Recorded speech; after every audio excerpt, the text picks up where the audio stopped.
I'm Mayor Sargent in downtown Tallahassee with reactions to Donna Adelson's guilty verdict. I'm taking a closer look at the impact of this verdict and how it's affecting the community. The defendant is guilty of first-degree murder. A guilty verdict for Donna Adelson coming down Thursday night. That's on 3 counts in the murder of her ex-son-in-law and former FSU professor, Dan Markell. Adelson is the 5th co-conspirator convicted in Markell's death. That's after jurors deliberated for about 3 hours Thursday evening. Actually, I was surprised how quickly it came. It's an overwhelming sign by the jury of her guilt. They didn't even have a question. Criminal defense attorney Tim Jansen followed the 12-day trial. Jansen told me the prosecution argued a clear motive for Donna Adelson to orchestrate the killing of Markell. A motive the jury couldn't deny. Wendy and Dan Markell's divorce and custody battle, along with her desire to relocate to South Florida. We were all waiting for this defense theory, and there never was a theory. And it was like pointing fingers, trying to poke holes in stories. Jansen said the defense's best... Well, we were all waiting for this defense theory. And there never was a theory. argument came too late at closing arguments. She's a meddler, not a murderer. She didn't come up with this law. Oh, I love it when they do that. You know. Nice creative wordplay, Jackie. She's not a murderer. She's a meddler. Fine until the closing. It was too late. But if she'd have said the meddler, not a murderer, she might have done much better. Defense attorneys for Adelson, Joshua Zellman and Jackie Fulford sent me this statement. The Markell and Adelson families suffered a great loss. We certainly respect the jury's verdict and appreciate their attention throughout the lengthy trial. We will continue to advocate on Donna Adelson's behalf in all appropriate forums. Jared Ross, a friend of Dan Markell's and the co-director of the organization Justice for Dan, said each conviction helps accomplish their mission. There's a little bit more justice that's been handed out, and I think a little more relief that the Hey, David Anderson Kirk's with us until he goes up in the club. Up in the club. The only justice that can be levied is being levied. He tells me he doesn't think this will be the last person to be tried. And we did hear a lot about Wendy in this case. The same way in Charlie's case, we heard a lot about Donna. And it just seems like there's some breadcrumbs that are being left behind. I hate it when people say this. That's not how things work. I want to say that to this guy and anybody else. You know, I've heard that a lot where they go, well, in Charlie's trial, they certainly talked about Donna a lot, and then she was arrested. And now, for what purpose does anyone think that Georgia Cappleman needs to do that? It's not a movie trailer. It's not like, you know, a sequel. It's serious business. Believe it or not, this is not bite-sized entertainment consumerism. This is justice. You know, she doesn't need, Georgia Cappleman doesn't need to whet the appetite so that you can expect what you're going to see next season. Okay? This is not Breaking Bad. A case management has been scheduled for Donna Adelson on October 14th at 2:30 p.m. Adelson has not been sentenced yet. We have been told by Judge Stephen Everett that will happen at a later date. In downtown Tallahassee, Mayor Sargent, ABC 27. Yeah, okay, but we also heard from Judge Stephen Everett that if you take a double chocolate fudge Pop-Tart and a strawberry sensation Pop-Tart and put them together upside down like an Oreo cookie, you can make one of the best sandwiches ever invented, that it might as well have been invented by God.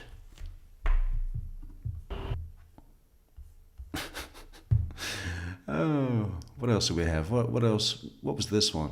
Let's check this one. Oh, no. That's our other thing. So let's just take a quick look. I think this is Donna Adelson's decision-making process about whether or not she's going to be testifying, bearing in mind at the point of having to make this decision, she'd already been in jail for 22 months, right? But Donna Adelson really didn't like that, crunch time came down to, you got to make your decision now. There is no further time. There's no extension. We're not going to take a fucking evening recess so that you can try and come up with something. Make your decision. Here it is. Up in the club.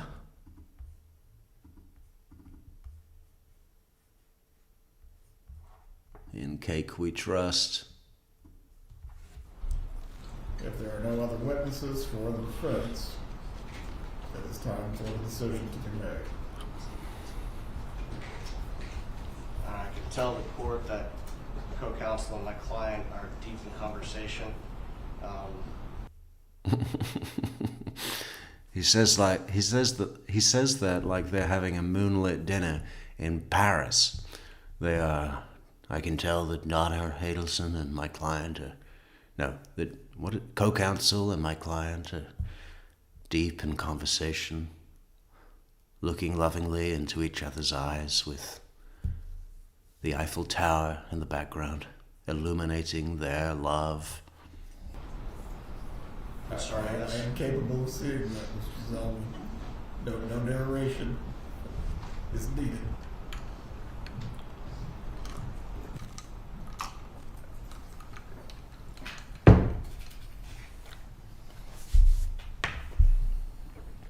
That was a little bit harsh from the judge, wasn't it? I don't think there's anything particularly wrong with putting that on the record.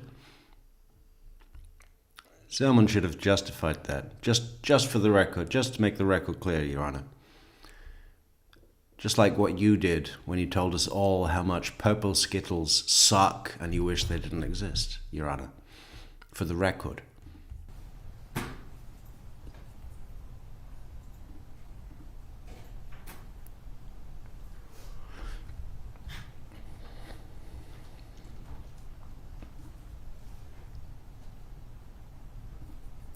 Mrs. Kappelman wants the defense rest. Is the state intending to place or put on any rebuttal case? I think not. If they rest without calling any further witnesses, that could change if Mrs. Adelson decides to testify. Very well. At this point, I do need a decision. Mrs. Adelson, please rise. But that would be Placed tense, under wouldn't oath it? earlier this afternoon. Mrs. Adelson, I will advise you concerning your rights. You understand that you have the right to remain silent, and the jury will be instructed that your silence cannot be held against you in determining the merits of this case. Do you understand this? I do understand. Do you also understand that you have the right to testify as a witness in your case in chief on your own behalf? Yes, Your Honor, I understand. You understand if you do choose to take the witness stand, you will be cross-examined by one of the prosecutors. Yes, I'm aware of it. You understand that your credibility will be placed before the jury like any other witness. Yes, Your Honor, I understand.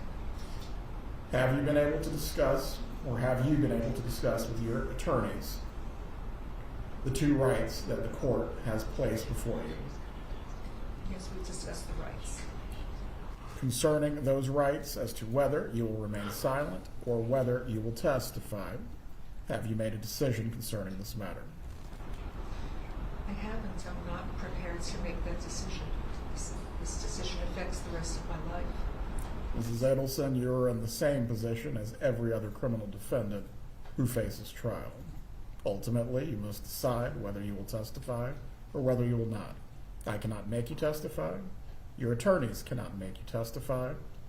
But ultimately, you must choose whether you will testify or not. I don't have to choose.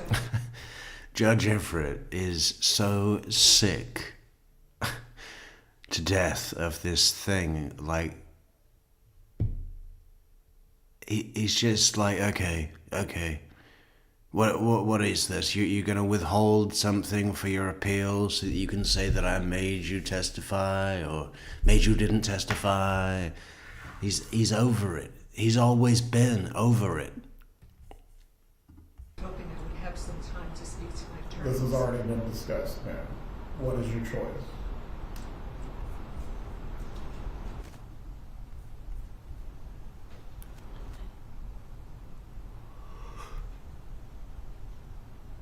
Judge, since I was handling prior witnesses while Ms. Fulford was speaking with Ms. Adelson, can I have a few minutes, please?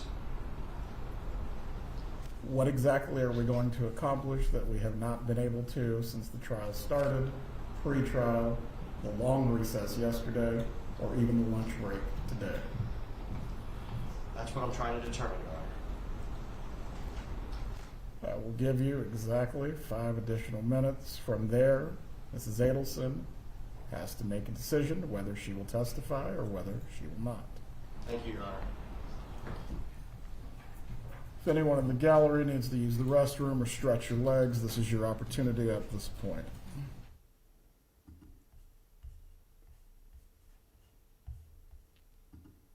Hey, jury, how you doing?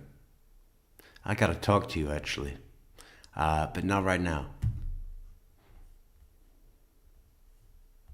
Is that it? Well, there's no further decision? Okay. All right.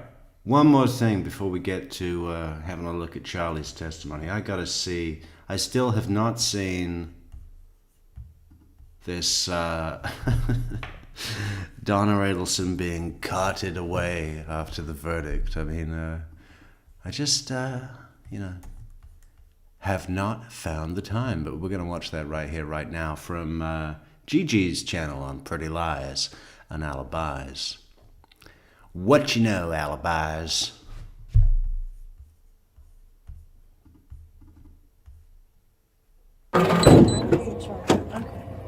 Feet up so I can pull the things up. Okay. Yes. I gotcha. We both got you. You're not going anywhere. Oh, the drama. Alright. You got your hand on the handle? Alright. In there. Slide you over. Wouldn't it stress you out? Wouldn't it stress you out if every non-criminal human being you had to spend any time with for the rest of your life had one of these fucking utility belts with all this shit on it all the time? You know, pepper spray and truncheon, walkie-talkie, big set of keys, jailer keys jangling all day, every day. Just the keys alone would drive you mad. Alright. Get your legs in. Alright. I'll let you buckle her. I'm gonna go ahead and take this. Jury says, I wish Judge Ev admonished Donna and really gave it to her at sentencing. Yeah. It's kind of not his style, though, is it? Now, if we'd have had, what's a really good example of a judge letting loose at sentencing? I did like the judge in Christopher McNabb's sentencing. You know, he did that clever thing where he was like, you say you're innocent, so I'm asking you, the person that did this, what would be the appropriate sentence for them? And Chris McNabb is like, well, if you ever find out who did it, they deserve to be under the jail. Judge says, so they ought to get the max then. Okay, I sentence you to life in confinement, no possibility of parole, and all the rest of it. You know, real one of those clever little twists that ain't really twists anymore because we've seen it so many times. Still good though. Yeah. I'm gonna go down tomorrow. Get away from here for a little bit. Thank you. But I did think that Judge Everett, you know, he might have not gone to town when pronouncing sentence, but that thing that he did to Donna, like, Miss Adelson, you have absolutely the right to continue, but the court is able to take into account the utter lack of remorse that you are displaying. I mean, that was good enough for me. The thing that I regret about sentence is that I wish Judge Everett had not cut Harvey off and just let him roll, man. That was building up and going somewhere, and we may never know where.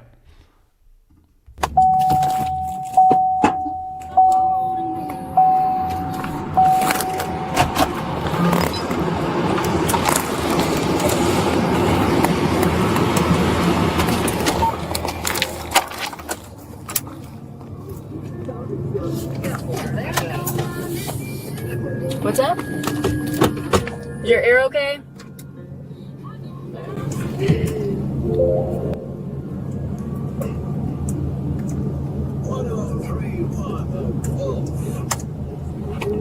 What is she saying? No subtitles for that, Gigi, huh? God. She sounds like a snake that's just been hit by a car. What was that?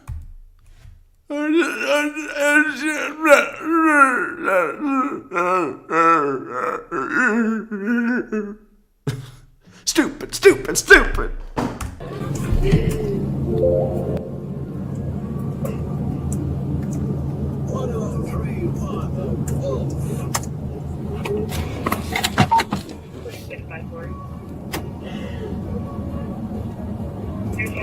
Right now.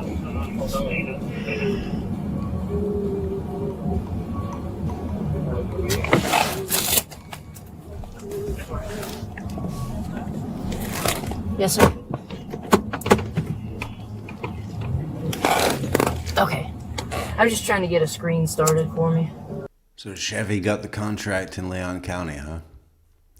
What, were they on a budget? How pissed would you be? How pissed would you be? You get issued a cop car, transport vehicle, and they give you a fucking Chevrolet? Really? Okay. Yes, sir. Perfect. I don't have to lose you. All right, thank you.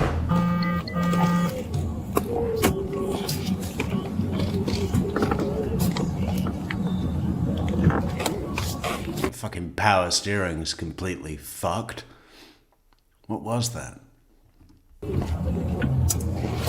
No, that's offensive. Get a Ford.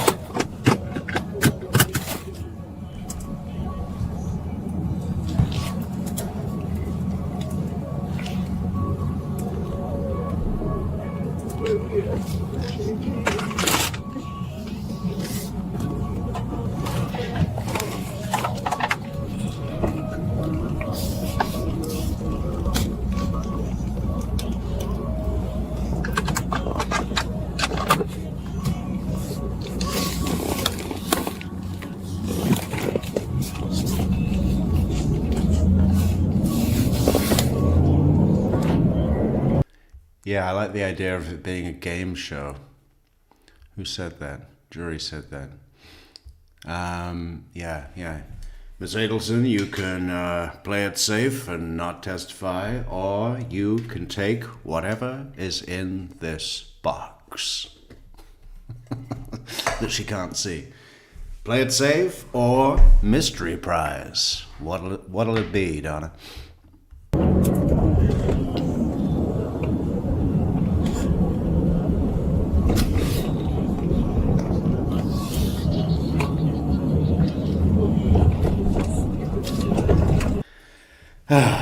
You know, this is why I can't ever be around attention-seeking women.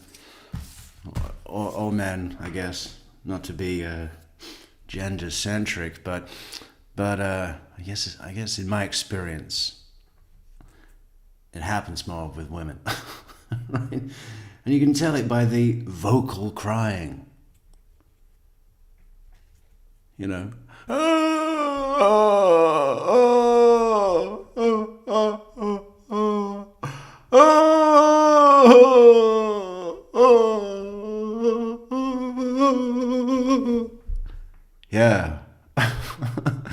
I'm never taking a bite of that sandwich. Never again.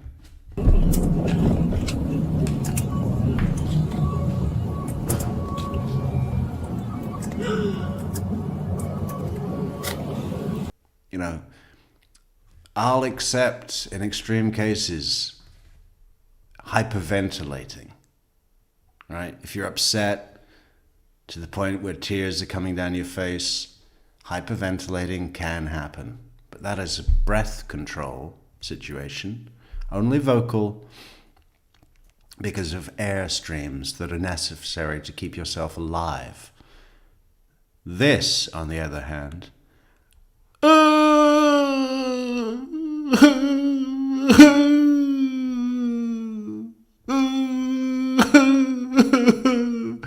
is different.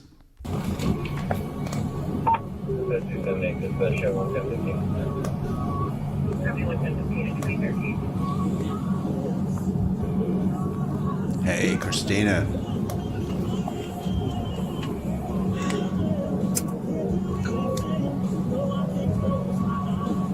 Hey, I can't really talk, but did you let Brian know? Clifton Newman. Okay, well, I don't do Murdoch. Sorry, never gonna happen. But he did do. God, what was that guy's name? He had like a triple-barreled name or something. I think it was something the third. He was a black guy that picked a girl up in what do you call it? Colombia? Is it Colombia? Not the country, the town. Or is it Columbus? It's something Colombia. I think it's Colombia. And he was posing as an Uber driver and then knifed the shit out of her for no fucking reason at all. Stole her cell phone and $30. Oh, what was that guy called? That was a really interesting case because his girlfriend testified, and all she said on the stand was this brilliant one-liner quote of "Mind your business, mind your business," like, which was saying what he said to her when she was asking him, "Why are you cleaning my car with bleach?" Mind your business. We got to go to that sometime. That was freaky. What was that guy's name? Young black guy. It was the same judge anyway. Clifton Newman. Okay. What time do you want me to be there at the jail in the morning? At 4. Okay. Are you going to be there at 4? Come on.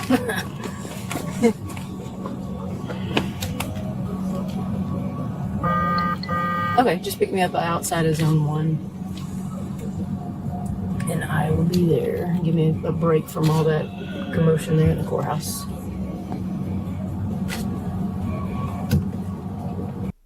Patricia Arquette. Is that the one from True Romance? Man, she would look good in that, didn't she? What was her name? Alabama Worley. Valdosta. Yeah. Yes. Hey, Tucker. Okay. Bye.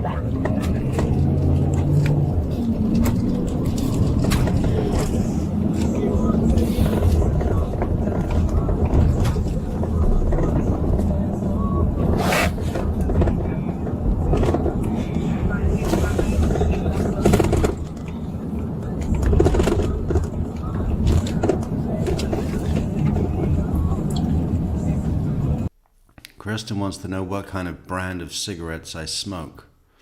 Well, I don't smoke TaylorMades. Usually. But if I do, it's lucky strike. You know why? Because it's toasted. Yeah, I don't know. I've been through many. Sure, Marlboro on occasion, or on many occasion. Camel, Lucky's. But then, if you're in Japan, you got to go to Mild 7. Mild 7 if you take the filter apart, there's this tiny piece of charcoal right in the filter, which I always thought was cool. What else? If you're in Canada, you've got to go to Rooftop. What the hell is that about, Canada? Why don't you have Marlboro? And why is Marlboro called Rooftop in Canada? Or Du Maurier? Yeah. Stubbies, little Du Maurier stubbies. What else? If you're in France, you got to go to Gaulois, right? You got to go to Gaulois Rouge. Those are really nice, actually. Well, they used to be.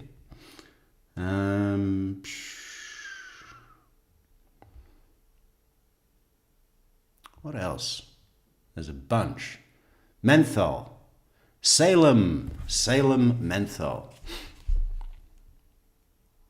But again, only in the Far East. What else? For sure there's a bunch that I'm missing. There's a load of shitty ones in England. Lambert and Butler, Benson and Hedges. Sovereign. Oh, God.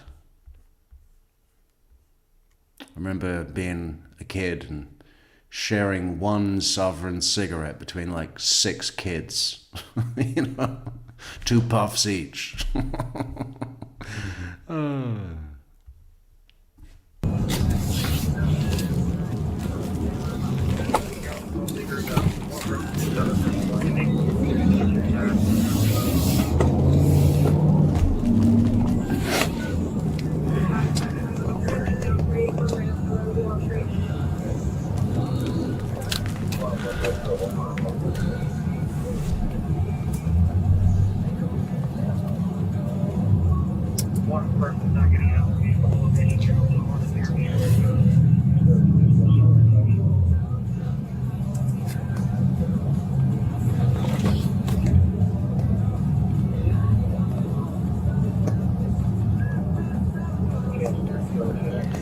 Hey, here's a good test. Anybody that smokes, put your brand in the comments. Yeah, I heard about this, David Anderson Kirk. Menthol being banned in California. What is that about? I understood that move that I think was global, where they stopped calling, Marlboro Lights. They had to start saying Marlboro Gold because calling them lights gave the impression that they didn't give you as much cancer. It was like Marlboro with less cancer was the implication. But, of course, that's not true. Sonoma. I never even heard of that. I gotta look that up. Is that a brand?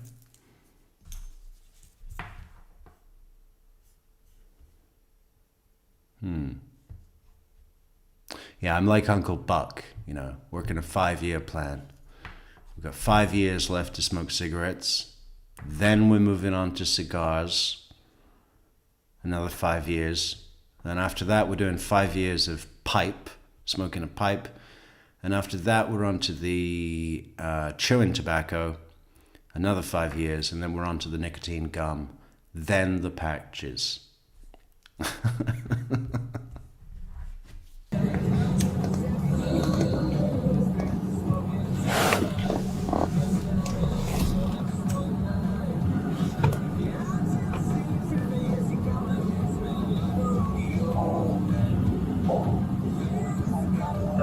Hey, Sir Boston, it's Eve with Transport.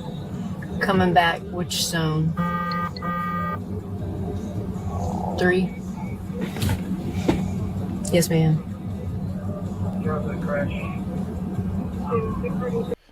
Yeah, I I bought a vape on it maybe 2 or 3 times, and I don't know. I just never stuck. I think I'd be happier not doing anything, you know, than vape.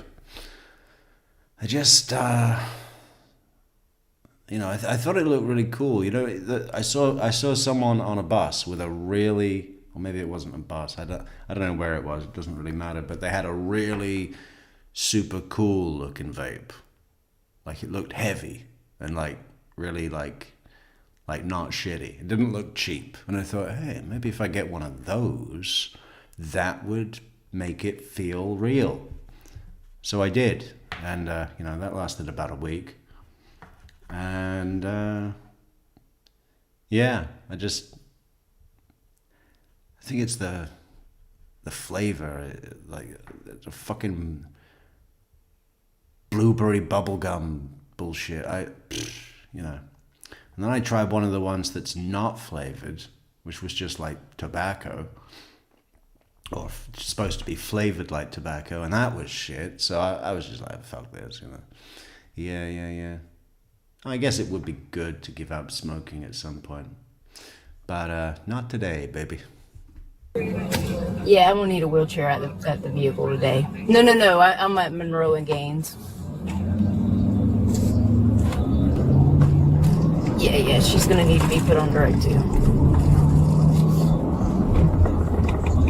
Okay.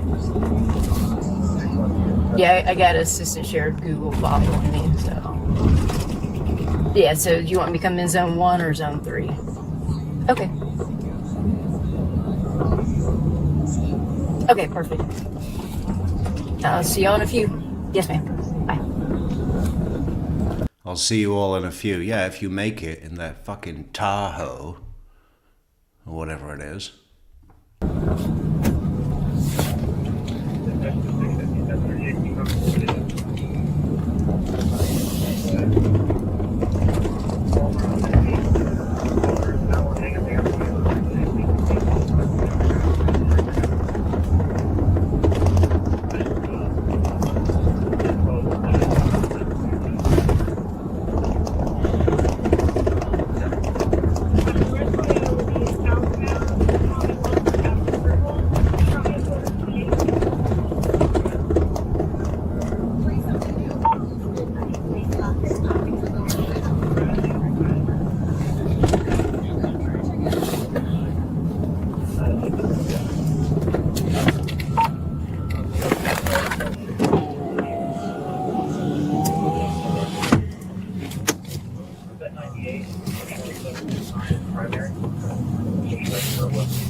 Of magic mushrooms. Okay, yeah, that's going to be on our new channel, Psychedelic Metrix, where we just talk about the best acid trips.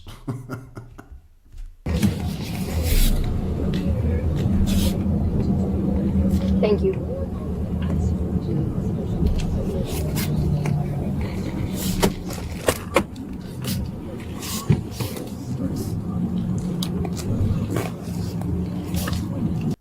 Isn't that a line from Terence McKenna? A superhuman, heroic dose of mushrooms. The first floor is clear. There's definitely people that are packing on.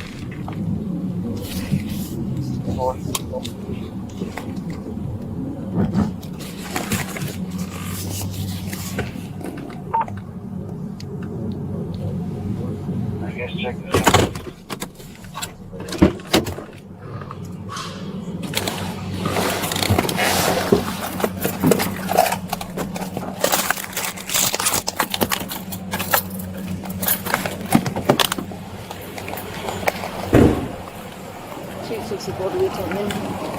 Hey, don't leave that engine running, lady. You're definitely gonna overheat. Go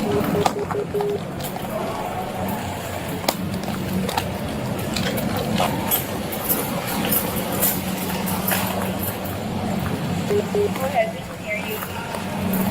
advise him on 10-12 at the jail.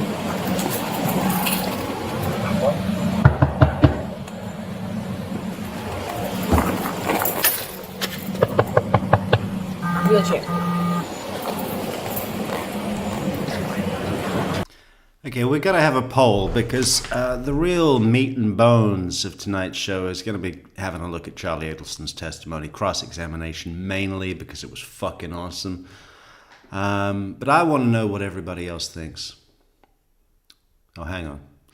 David Anderson Kirk says, exactly, True Crime Metrix. Bill Hicks, the late comic, adopted the term as well. 5 dried grams and go shake hands with the divine. And that's it, David. I'm closing tonight's show with probably the best quote ever to sum up life and existence from the late, great Bill Hicks. Fucking love that guy. Yeah, I think that should be our general close. Shall I do it now? I should probably do it now. And then again at the end. It's just the best thing I've ever heard. Yeah. It's a good closer. Anyway, what was I saying? We need to do a poll. I want to know from you. Well, everybody. I believe that Charlie Adelson's trial as a whole was better, more enjoyable, funnier, more informative. And I wonder if everybody agrees with that or not. If you do you think it was just because Charlie testified and Donna didn't? I mean, that could have tipped the scale. It's regrettable that we will never know. But yeah, let's do a poll on that right now. Also, we're going to have to start a goal at the top of the channel. You know why? Because me, fucker that I am, missed Soap's birthday, which was on the 15th. October 15th was her 9th birthday. I missed it. I didn't acknowledge it. I feel shamed. So I got to make it up to her.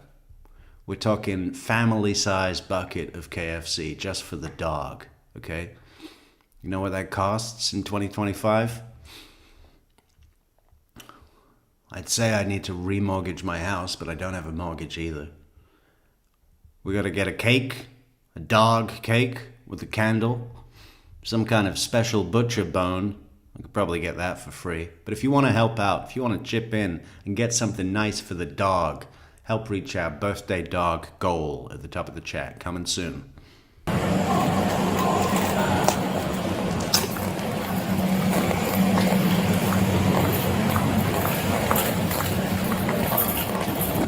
I'll have them bring the wheelchair to you, okay? Take her to Hawaii. For what? So I can take her to the beach? I live on the beach. Just seems like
look at the bright side, Donna. At least you didn't have to drive 450 miles in the back of a van with your frozen hands.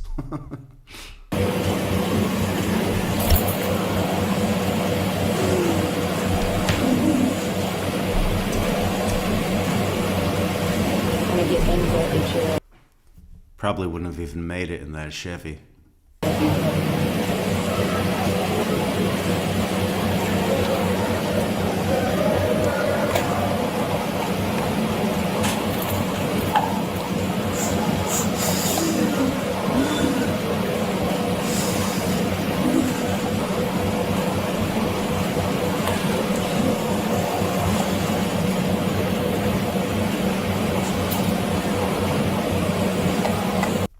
Just think of the alternative, huh? I mean, if that jury had come back not guilty on all counts, she'd have been walking out of Leon County Courthouse.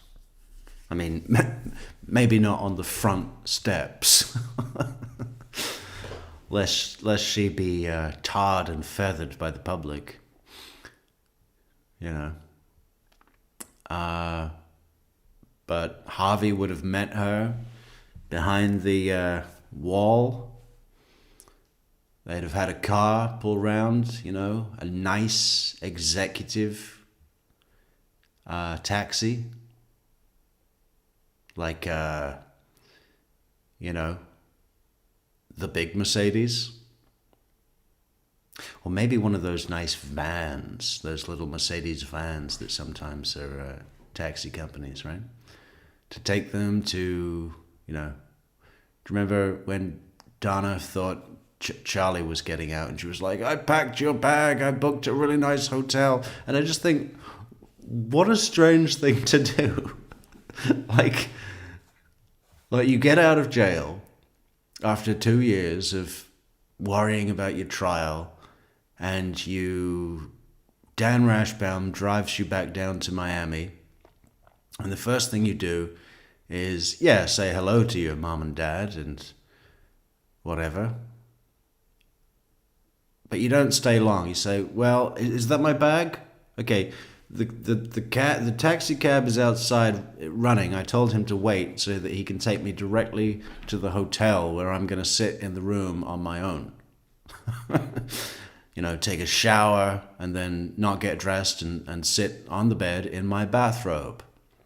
Watch a little TV. Call down for a fucking club sandwich to be brought up to the room. I mean, you know, it's like, wouldn't you think you'd want to be around your loved ones, having just got out of jail? I've booked you a hotel. Or maybe it was so that he could, you know, get a couple of whores in, get a couple of escorts in, we should say, right? In private. You know, I mean, I guess that is one of the first things he would have done. Get, or just call June on Tinder so that he can make her feel small. You're being weird, June. June, you're stupid, June. You're either stupid or you're lying, June.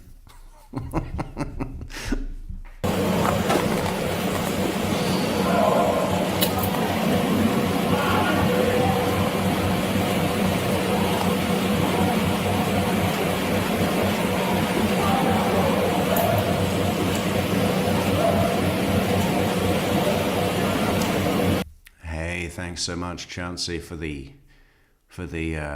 super chat for Soap's belated birthday fund. And KLK, Kelly, how you doing? Thank you, Kelly. Kelly says, love your crunching and munching and lapping up cool water, Mrs. Soap. Happy birthday, darling. Nice. Yeah, people love that, don't they? They love the, like, walking around toenails on the floor, on the tile, slurping water, munch and crunch, eat your cookies.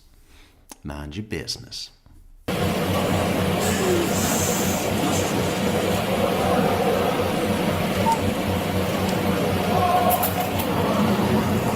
Does anybody remember what that guy was called?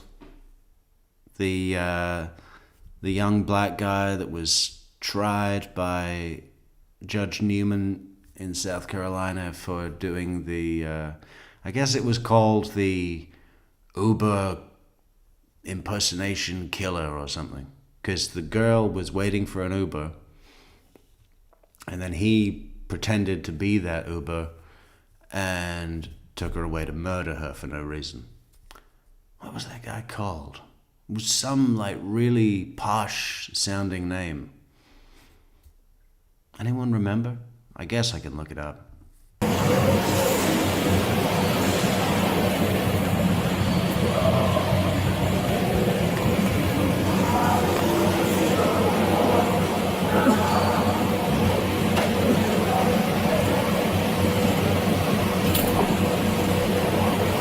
Get on with it, Donna.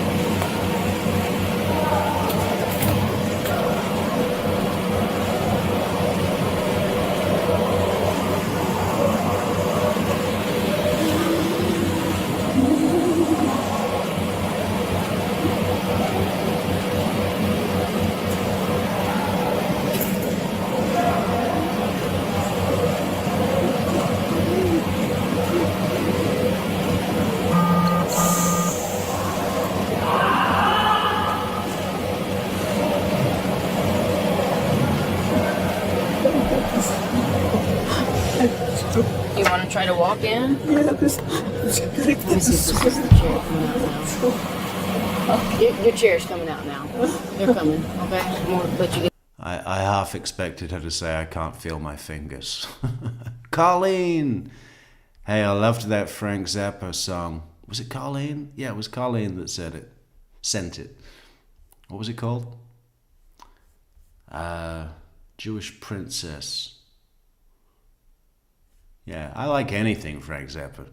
But, you know, it was so appropriate. It was so appropriate for Wendy. Get that sweater off.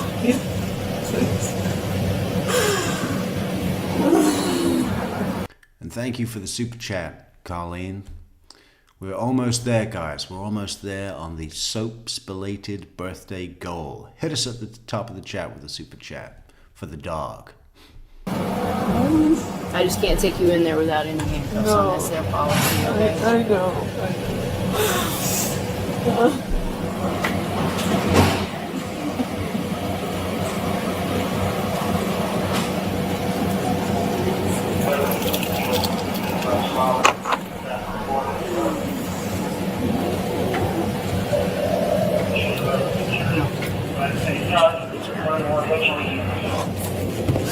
Yeah, step right there, I got you. That's some, I had to borrow those this morning. They're blue. Oh, okay.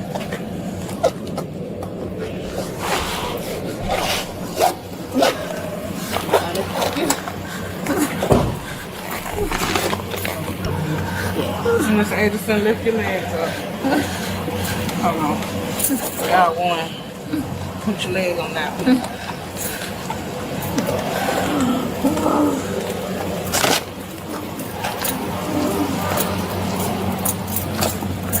You need one female side outside side.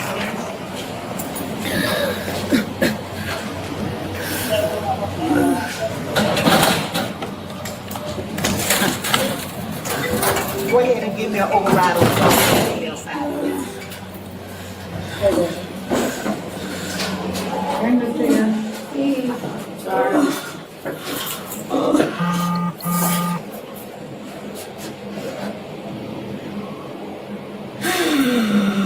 Mm-hmm.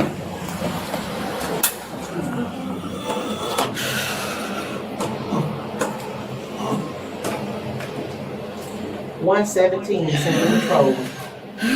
Zone 1 female inside slider, please.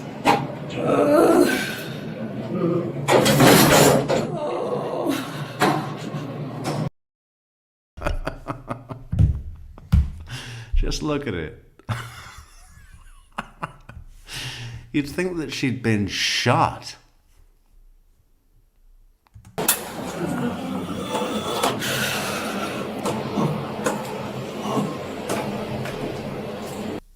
It's like someone's gonna yell for a medic. Medic! Triage! 117 Central Control. Zone 1 female inside slider, please.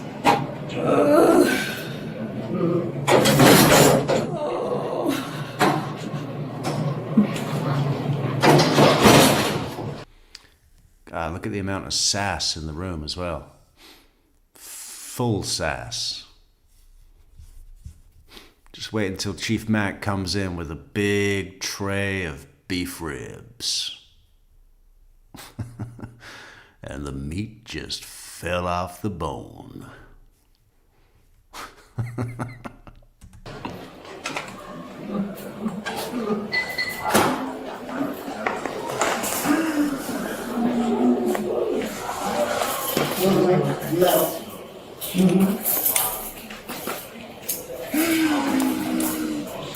That's a healthy head of braids you got there, lady. Wow.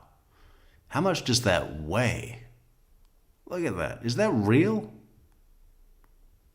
That is a lot of hair. It can't be real. Because braiding like that, makes it shorter, right? Because the hair's not straight down. It's going all windy, windy, windy, windy. That is a lot of hair. I wish Michelle were here. She could tell us a rough estimation about how much that weighs. It's got to be like 10 pounds. 10 pounds of hair.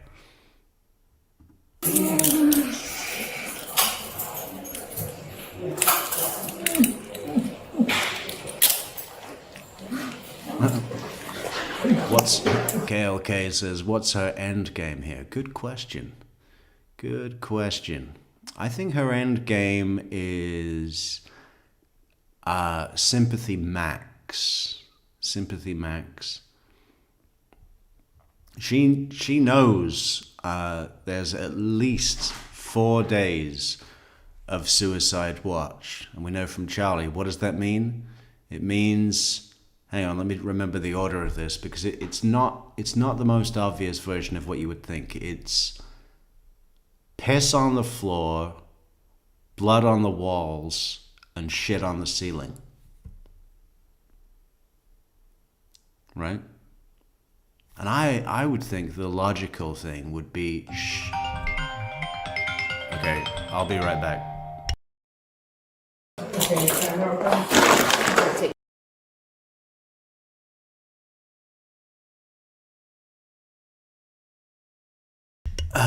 Okay, I gotta put something like this. 2 minutes. I will be back. Hey, Mr. Pinto Peabody, how you doing? Thank you so much for that super sticker. We've got, what is that thing? A baby fox waving a flag in a samurai costume eating an apple. I don't know what you're trying to tell me, Pinto, but I like it.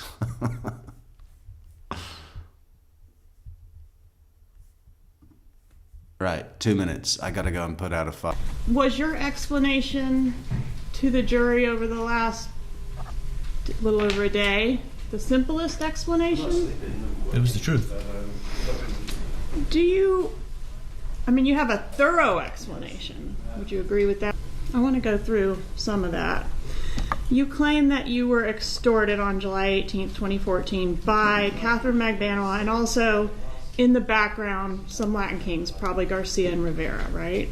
Is that accurate? No, I wasn't extorted by Catherine Magbanua. You weren't? That's not what I believed in 2014. Okay, I'm sorry. I understood you to say you believe that today. Today I do, yes. All right, so who extorted you? I believe that it was Catherine Magbanua's friend that she ran her mouth to. Okay. And that's 2014. Right, but as you sit here today, you think it's Magbanua, Garcia, and Rivera. Is that accurate? No, that's not accurate. Okay. Who extorted you?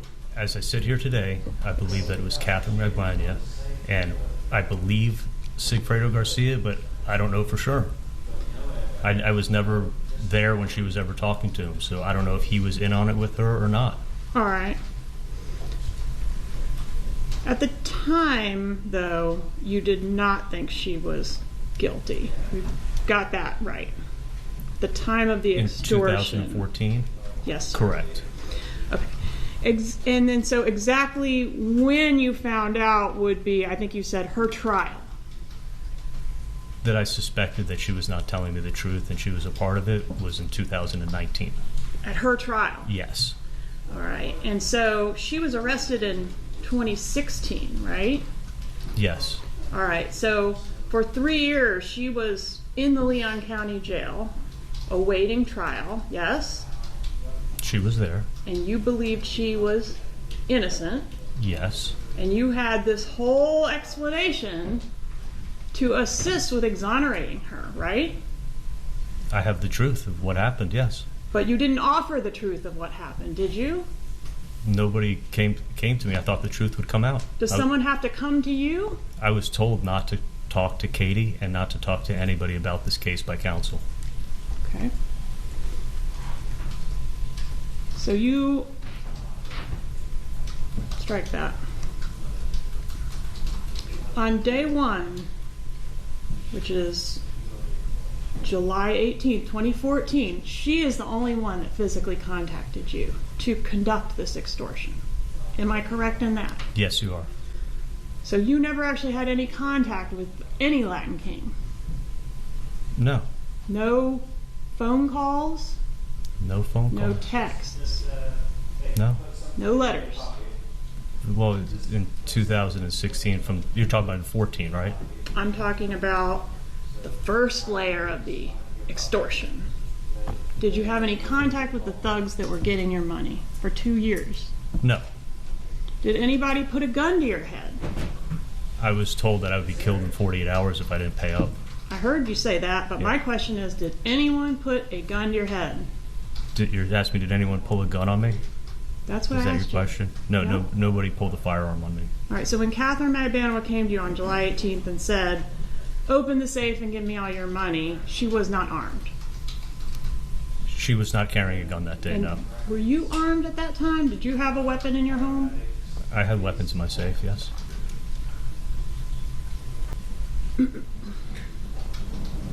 And the money, the $138,000, was that stapled into $1,000 increments? Each packet was $1,000, and had a staple. Wasn't unusual. That's what I did. Right, but nobody else does it. That's why I'm suggesting it's unusual. I've never questioned people into how they keep their money, whether they keep it with a staple or a paper clip or an envelope. I just know what I do. Would you agree? Where are we with this?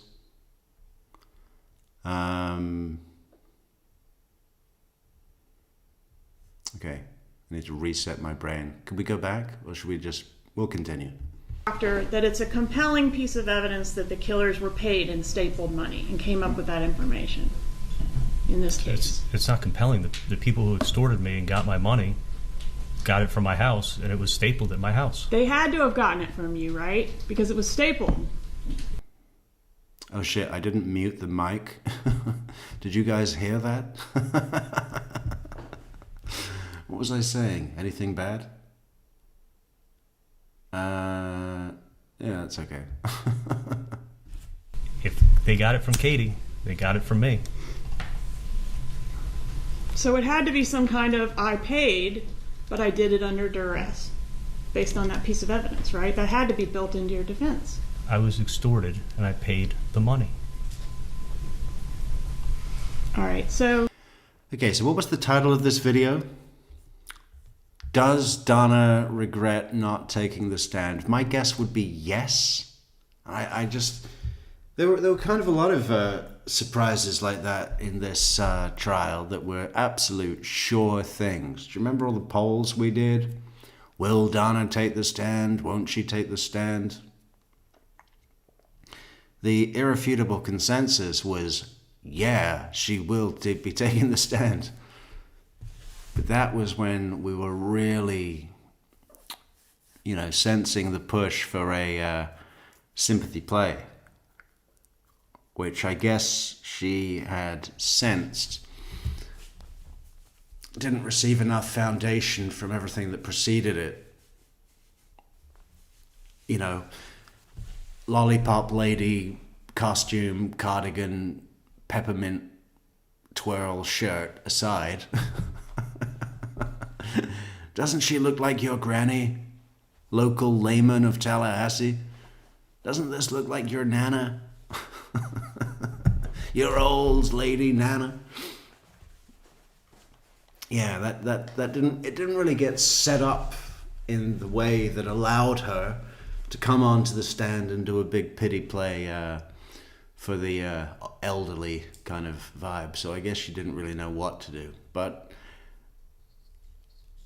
I'm certain that she will be saying now, if only Judge Everett had given her one more day to consider, she would have chosen, and if she had have had the time, then she would have been able to make the jury see the truth.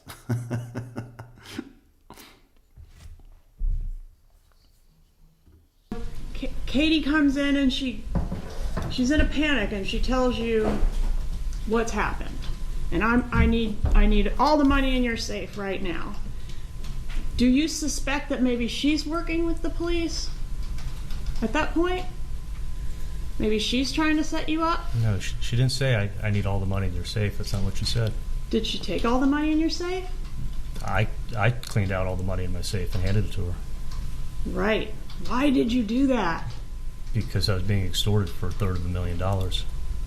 But why didn't you? The bump was only $5,000, and you immediately became suspicious and questioning and had all these conversations and deliberations about what to do about it for days.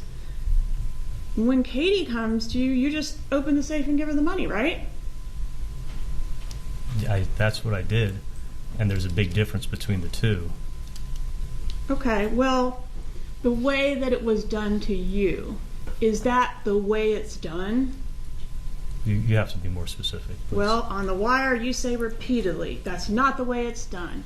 You knew that the undercover agent was law enforcement, or at least strongly suspected, because that's not the way it's done. And my question to you is, since you're an expert on extortion, because you've been extorted before and that's how you knew that's not the way it's done, is this the way it's done?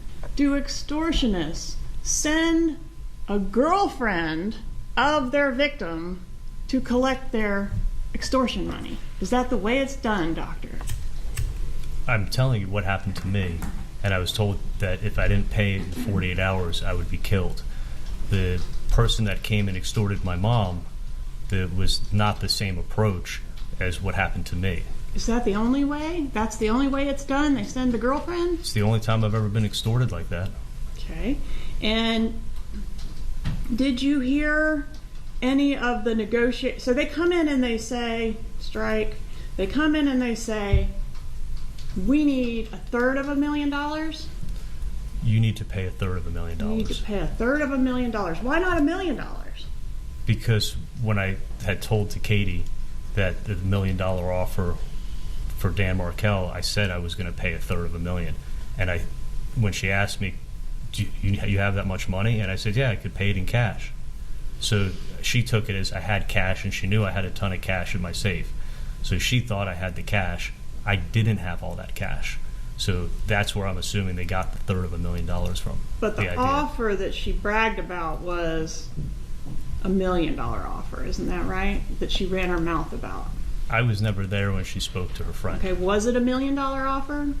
The offer was that $1 million was going to be paid, and I was going to pay $333,000. And weren't you going to cover Wendy's third as well? No, not at all. I was going to cover my third. Didn't your lawyer say in opening statement that you were going to cover the whole thing? Or Wendy's third? No, I was sitting here. I heard what he said. Charlie was going to pay $333,000. All right. And so the offer was $1 million offer, and that's what you told Katie, along with the fact that you were going to cover the third. I was telling her that I was going to pay $333,000, yeah. And then one day, if my sister was able to, she was going to pay me back. And then you didn't have the amount of money that was being demanded at the time. Really? It wasn't so that in your bullshit world, in your shit plan, that you thought, well, if $333,000 leaves Wendy's accounts right around the time that a hitman murders Dan Markel, big problem Dan Markel, that'll look like she paid for a murder. So we'll take it out of our accounts. right? No, I only had what I had. All right. And at that point, the blackmailer, Catherine Magbanua. Yeah. Well, you also had a Ferrari on your fucking front lawn, albeit a shitty one, the worst one that you only bought for the fucking little black horse on your keychain, which, you know, he always put on the table anywhere he went, right? Big Ferrari key fob thing. Keys on the table, making sure everybody can see that little black horse. Negotiates some type of layaway plan for you to complete the extortion with the Latin Kings? Okay, Katie wasn't the blackmailer, and Katie wasn't the one who was extorting me. Didn't you just tell this jury that Katie was the blackmailer? You realized it in 2019. I had thought that when you were just talking, you were talking about 2014. You were talking about that night, Okay. so that night happened in Doctor. 2014. Okay. We all know now, because you have revealed the puzzle piece, she's a blackmailer. Can we agree on that? I believe, sitting here in 2023, Yes. that she was in on the extortion for Yes. So is it okay if I refer to her as a blackmailer? sure. I think there's a difference between blackmail and extortion, but yeah, Okay. sitting here today, we can, sure. We'll refer to her as an extortionist. So this woman, the extortionist, is going to do you a solid by negotiating with the Latin Kings for you to get on a payment plan for the extortion. Isn't that what happened? What you're doing is you're taking what we know in 2003 and trying to say, this is what I knew in 2014. Did she put you on a payment plan? Yes, she said, because I didn't have the money, she said, asked me if I could pay $3,000 a month in 2014, and I said, yes, I can. Did you hear any of the conversation where she was making these negotiations on your behalf?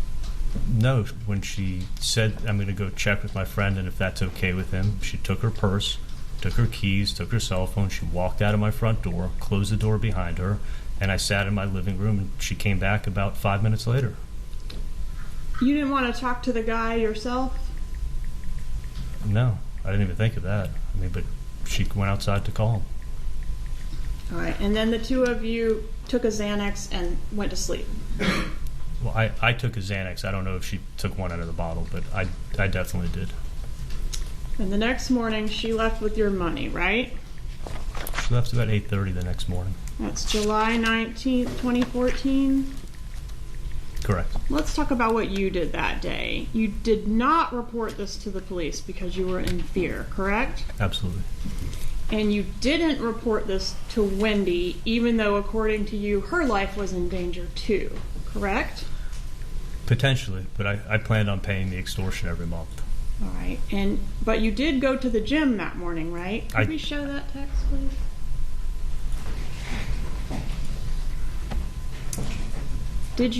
Were you able to go to the gym the next I morning? absolutely didn't leave the house. I worked it out at Nova Southeastern Gym, and you can check the gym records. I was never there. Okay. Did you say you were going to the gym? I said I was, yeah. But you didn't actually go? No, I didn't leave the house. All right. So would you agree, Doctor, and we'll refresh your memory with them if we can, that the text messages that were exchanged between yourself and Catherine Magbanua on the morning after this exchange of money were inconsistent with your extortion theory? They were inconsistent with how I was feeling. They don't appear to look like you just gave her $138,000 under duress, do they? She told me the last thing she said to me before she left the house is, can we just pretend like this never even happened? So when I sent her that message, I was trying to show her, like, I'm trying to forget all about it. Yeah, you were just demonstrating to her that you would agree to pretend nothing happened, right? Absolutely. That's what she asked me to do, and that's what I tried to do. All right. So the text messages aren't what they appear to be. It's a beautiful day. I'm going to the pool. I'm going to the beach. I'm going to the gym. None of that is what it appears to be. It's something else. I absolutely did not go to the gym. I was trying to show her that I was, pretending like nothing ever happened and looking past it. It's beautiful. Probably the pool. Nice. Have fun. Ethan must be happy. I mean, even without imagining Charlie's bullshit excuse of, Katie told me to never speak of this again. So what I was doing here is I was showing her, I was letting her know that I was heeding that advice and, demonstrating that this extortion never happened. Even if we just take that out of that's not even in the equation. Let's call it exactly what it is, right? Charlie having this cheerful, joyous, exchange of good feeling when he knows that Professor Markel has been murdered because of him and Katie's successful evil mission, right? I mean, it really speaks about a character when, like, if it were me and I had hired people to go and murder my brother-in-law and it got done, even if I were pleased about it, I would be in a introspective, holy fuck kind of frame of mind. I'd be way too freaked out about the action and however the investigation will be going, whatever happened in Wendy's interview. I'd be thinking about everything, and not just about getting caught, but about like the weight of what has been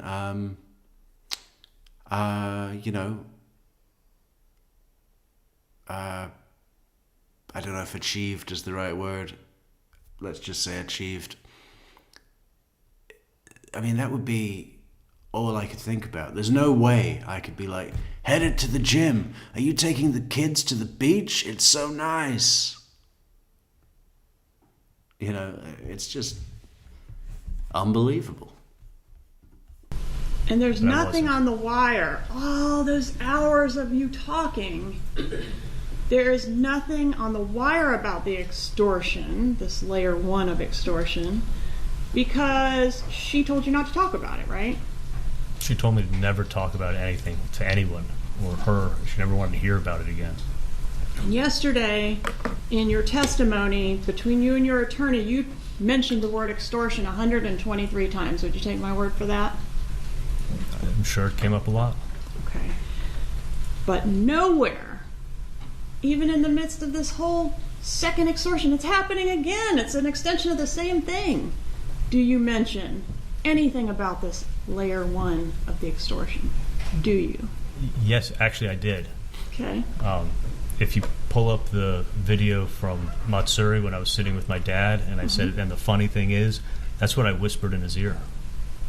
Right, but we can't hear that. Right, because that's my point. I never wanted anybody to hear what had happened. I never wanted the police to come talk to me. But if you put up that video, you'll actually see me saying that it's my dad's ear, and that's why I went in and said it. And that's what we were talking about at the time. So At Matsuri, the only time you mention the extortion, it's in a whisper that is not picked up by the microphones, right? Intentionally, yes. Yes. And that was intentional at the time, but it sucks for your defense, right? Because that would be a huge piece of evidence for you to show this jury, wouldn't it? No, I think you'd come up with a reason why that I said it anyway. And there's nobody to corroborate this testimony? There is. Okay. And the Matsuri, you talked about it again out in the parking lot, right? Wasn't that your testimony? Yes, we spoke in the parking lot. Okay, so you did talk about the extortion. That's you just didn't do it in a way that it was captured on any of the recordings in this case. Well, we spoke when we had privacy. Well, you had privacy on the phone, right? When?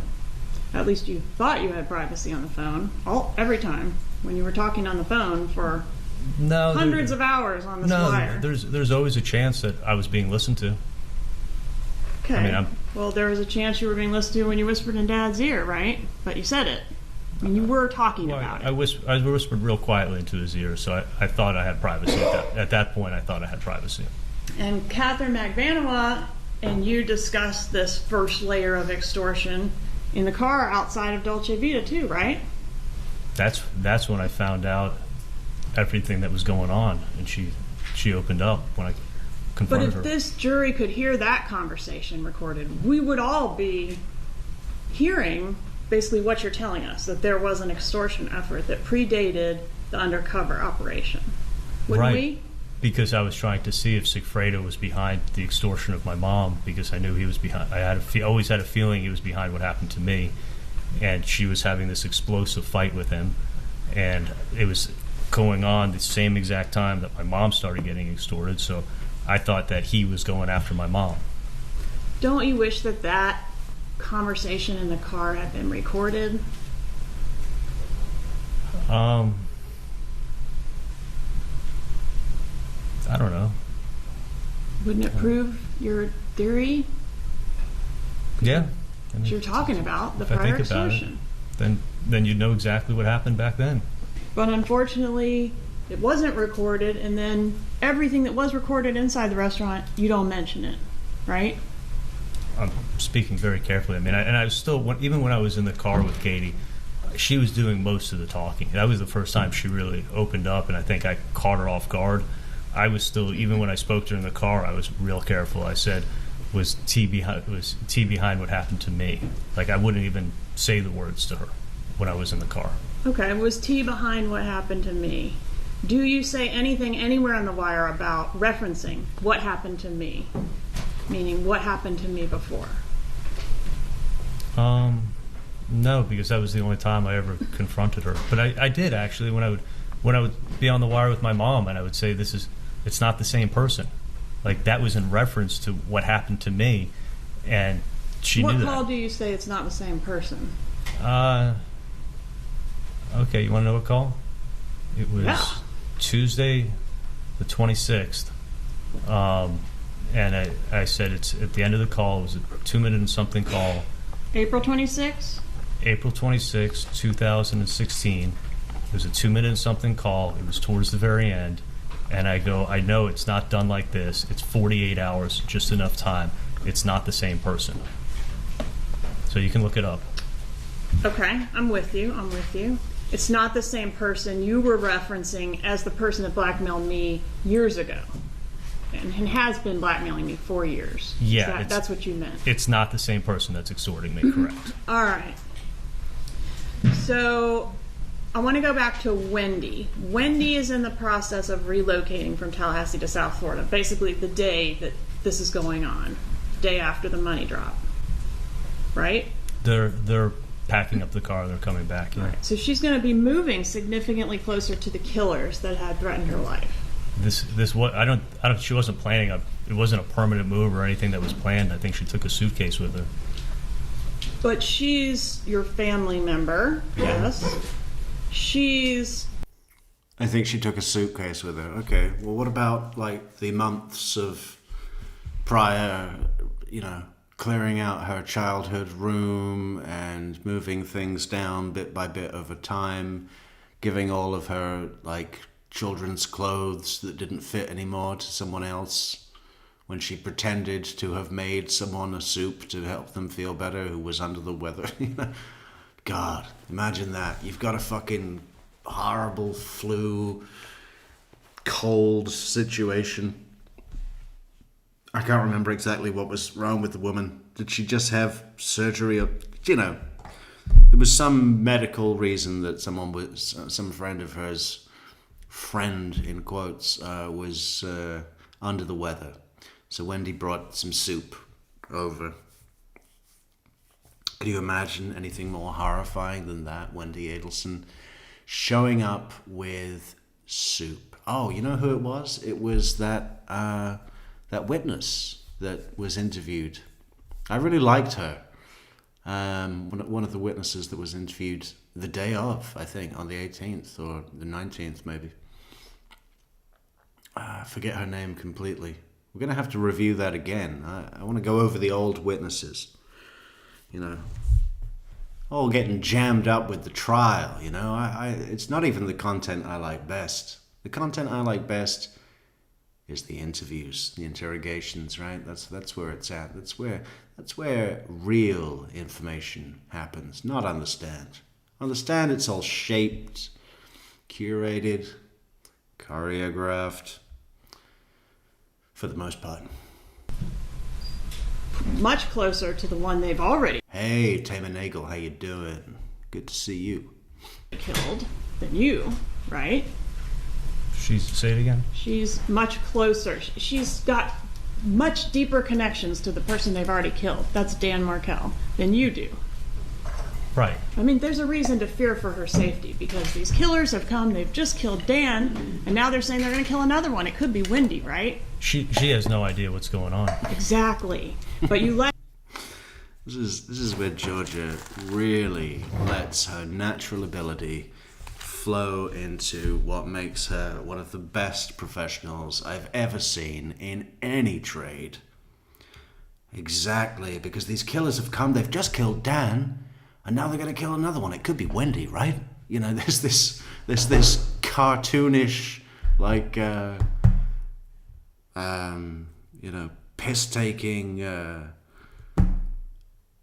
know, expression of urgency, of panic, right? These killers have come, they've just killed Dan, and now they're going to kill another one. It could be Wendy, right? You know, it's just a natural. This can't be trained. I don't care what fucking law school you go to. If you don't have it from birth, like Georgia does, you're never going to have it, okay?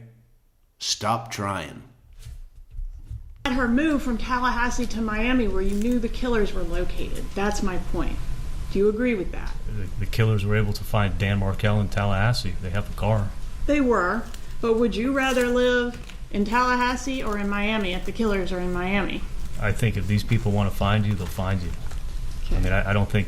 She does a lot, and more so with this witness than any other witness. Let's just go back and pause. They were, but would you rather live in... This thing, right? The reach. Now just imagine what that looks like from the perspective of the jury. She's practically pole vaulting over the podium. The podium pole vault. I mean, reaching towards him, right? In terms of body language, it's like she is trying to extract the truth, like a tug of war, right? Leaning way in to get a good handle on that rope. Pulling the truth out of him, but she can't because it's not there, right? I've never seen her do that more than with Charlie Adelson. I think it's somewhat built into her style, but not like that. Look at that. That is a hell of a reach. Extended arm, shoulders forward, hips bent, neck extended that you can't really see, but I think is, I mean, I'm trying to think, you know, what does that represent other than the truth tug of war thing? I mean, it really, you know, it's showing, it's the opposite of, you know, sort of crouching away. If you've got nothing to hide, you're open, right? You know, if you think about a common thing people say about folded arms, right? Self-protection, folded arms. I'm lying, so I'm nervous, so my arms are folded. That would be the opposite of this, right? This is like the major extension antithesis of folded arms because I'm lying. Nothing to hide, trying to get the truth out of you. That's what it is. Tallahassee or in Miami if the killers are in Miami? I think if these people want to find you, they'll find you. Okay. I mean, I don't think. I mean, looking at Luis Rivera, I don't think a distance would stop him. Okay. Where did Wendy and the boys live when she first moved to South Florida? When she first moved to South Florida, she moved in with my parents into a small apartment. They actually had to get another apartment because that one was too small. With your parents? She moved in with them, yeah. And I want to talk about the cameras. You bought cameras for the Adelson Institute and your home at Whale Harbor, right? Yes. The camera system? Yeah. All right. And what about Wendy's? I guess she didn't have a place. So, like, wherever she was staying with your parents, were cameras installed there as well at that same time frame that you installed these cameras? No, I never told her what happened, but they lived in a very secure building. Isn't it true, Doctor, that you'd been planning to install those cameras for some time before the murder? I actually already had cameras at my house that I had installed in 2008. The technology from 2008 to 2014 had changed a lot when it came to cameras. Yeah, I think you mentioned that. I'm sorry to interrupt you, but I think you mentioned all that on direct. I'm referring to this particular update that was done post-homicide. You were in communication with this camera guy, and I think your lawyer mentioned this. You had 84 text messages with him dating back to January 20th of 2014 in regards to the update that occurred post-murder. Do you agree with that? I know there was always talk that we were going to get cameras in the office, and we just never got around to it. When this happened, that week, within probably 3 days, I called the camera guy up and I said, I want to get cameras in my house and my new cameras for my house, and I want to get cameras in my office. How soon can you come out and do it? And then he came out, I'd say 4 or 5 days after that, bought the equipment and installed it that week. Did you hire a private investigator to help you with this whole problem you were having? With the extortion? Yes. No, I didn't tell anybody. Did you get a bodyguard?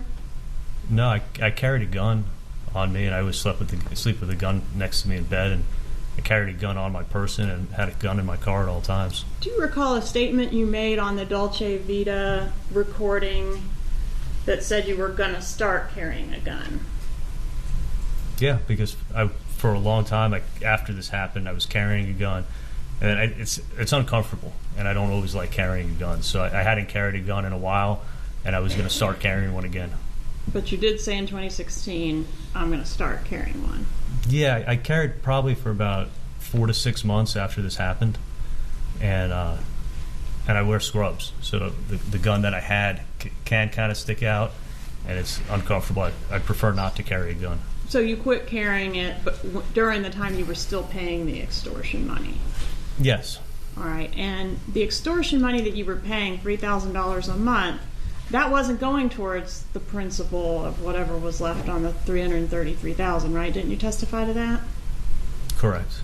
All right, so you never came up with the remaining bulk of the money that you owed? Never. And nobody ever came after you for that?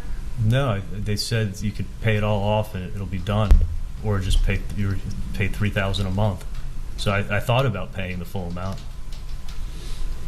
All right, then a couple weeks later, after the initial extortion, you and Catherine Magbanua broke up, according to your direct. Do I have that right? That's not correct. When did you break up? Within a week. I met her, we went out to dinner, we went out to eat, and I just said, this has got to end. All right, so you broke up with her. Yes. Weren't you scared that if you broke up with her that she would sick the Latin Kings on you? No, because I had every intention of paying every month. When I broke up with her and I said, listen, I don't want to surround myself with this, I'm scared, she said that she was going to come every month and pick up the money and protect me. And she understood. I mean, our relationship was on the rocks. But you've testified that all the gifts and stuff that you gave her were to keep her happy, right? Yeah, when I realized that she's the one who's protecting me and she wasn't a part of this extortion, I had no problem keeping her happy, and I looked for things to do, nice things to do for her because she was broke. But not worried about pissing her off by breaking up with her. Well, our relationship was definitely on the rocks. After July 1st, when Sigfredo cut me off and threatened me and called my dad, and then she knew I didn't even invite her to my dad's birthday party, which was a family gathering with family friends on July 5th. She knew we were going to be done. After you broke up with Catherine Magbanua a week after the murder, did you continue to talk to her? Well, July 5th was before the murder, so... we still communicated, for sure. Talk on the phone? And texted, yeah. And meet up? No, the only time I would see her was Did you bone? Says here in your records that you boned at least 8 times post-murder. Saw her again the end of August. She came and picked up the money, and that's when she asked me if I could put her on the books because none of this money was going to her, and she needed to get health insurance for her kids. So I said, yeah, I'll do it and help you out. And did you continue to hook up with her after the breakup? And by that I mean, have sex with her. There was one occasion. There was one time that we hooked up. Okay, when was that? Yeah, but that was just a mercy fuck, She came over, she was crying, so, I did my best to cheer her up. I want to say it was probably about 5 months after we'd broken up. Okay, well, there was one other occasion before that in October of 20... Yeah, and it was 5 months after, and she was starved for it, the poor thing. I couldn't let her walk away, not like that. It was charity, a charity fuck. 14. Do you recall that? October 9th of 2014? That's probably the occasion I'm talking about, because July, let me count the months, July, August, September, October, so 4 months. Okay, and there's another one on October 15th. You remember that one? No, I think we did hook up about one time. Okay, well, one time on October 9th and one time on October 15th. I thought it was one time. If it was 2 times, it's been... Could it have been 2 times? But no more. Okay. And on August 25th, 14, that would have been after the breakup, right? Yeah. You text her, and then she replies, I don't need help, I'm good. Don't need favors, nor will I trust anyone again. Erase my number, please. Go on with your life like you did already and have been doing. Sorry we spoke today. I don't want to stress your life more. Don't do anything for me. Do you remember receiving that text from Catherine Magbanua? Don't do anything for me. Except for the $3,000 a month. I'll be back every 3rd Sunday of the month. But don't do anything for me apart from the $3,000 a month, okay? At all. No texts. Don't have mechanic Sully repair my car. This is it. This is the line, and I don't want to hear from you ever again, apart from the 3rd Sunday of the month with the $3,000. Yeah, sounds familiar. And that's a pretty weird text to get from the extortionist. You're meeting her to give her money. Why is she saying erase my number? She's not the extortionist. Okay. On 9/11, in 2014, I didn't think she was the extortionist. Right, but it's been revealed that she was. I love this too. This is such a powerful thing that George's... Look at that face, right? But not this. The thing that I like... Georgia left space to the lunacy of his statement. She's not the extortionist. She left space because she's great at that too, but that's not what I'm talking about either. But let's talk about that for a moment. When Georgia leaves space, when someone says something stupid, it's amazing tactics. Not enough attorneys do that. Not enough attorneys have the same amount of trust in the jury for them to interpret what it means when Georgia Cappleman just leaves space. Doesn't argue the point, gives a couple of seconds, which seem like a lot longer, to let that sink into the logic of the jury. But now Georgia moves on to another question. Charlie interrupts her to bring it back to that point that she's left space for, and Georgia Cappleman doesn't get flustered. Not one bit. Oh, you want to come back and interrupt? Not a problem. Go ahead. And then I'm going to look at you like this. Okay, let's see it again. There's so much there. It's like, question, Charlie's stupid answer, Georgia leaves space, moves on to something, Charlie comes back, interrupts, Georgia's not flustered at all, lets him come back, and then looks at him like this. Okay, I need to screenshot that. Just a second. That is killer.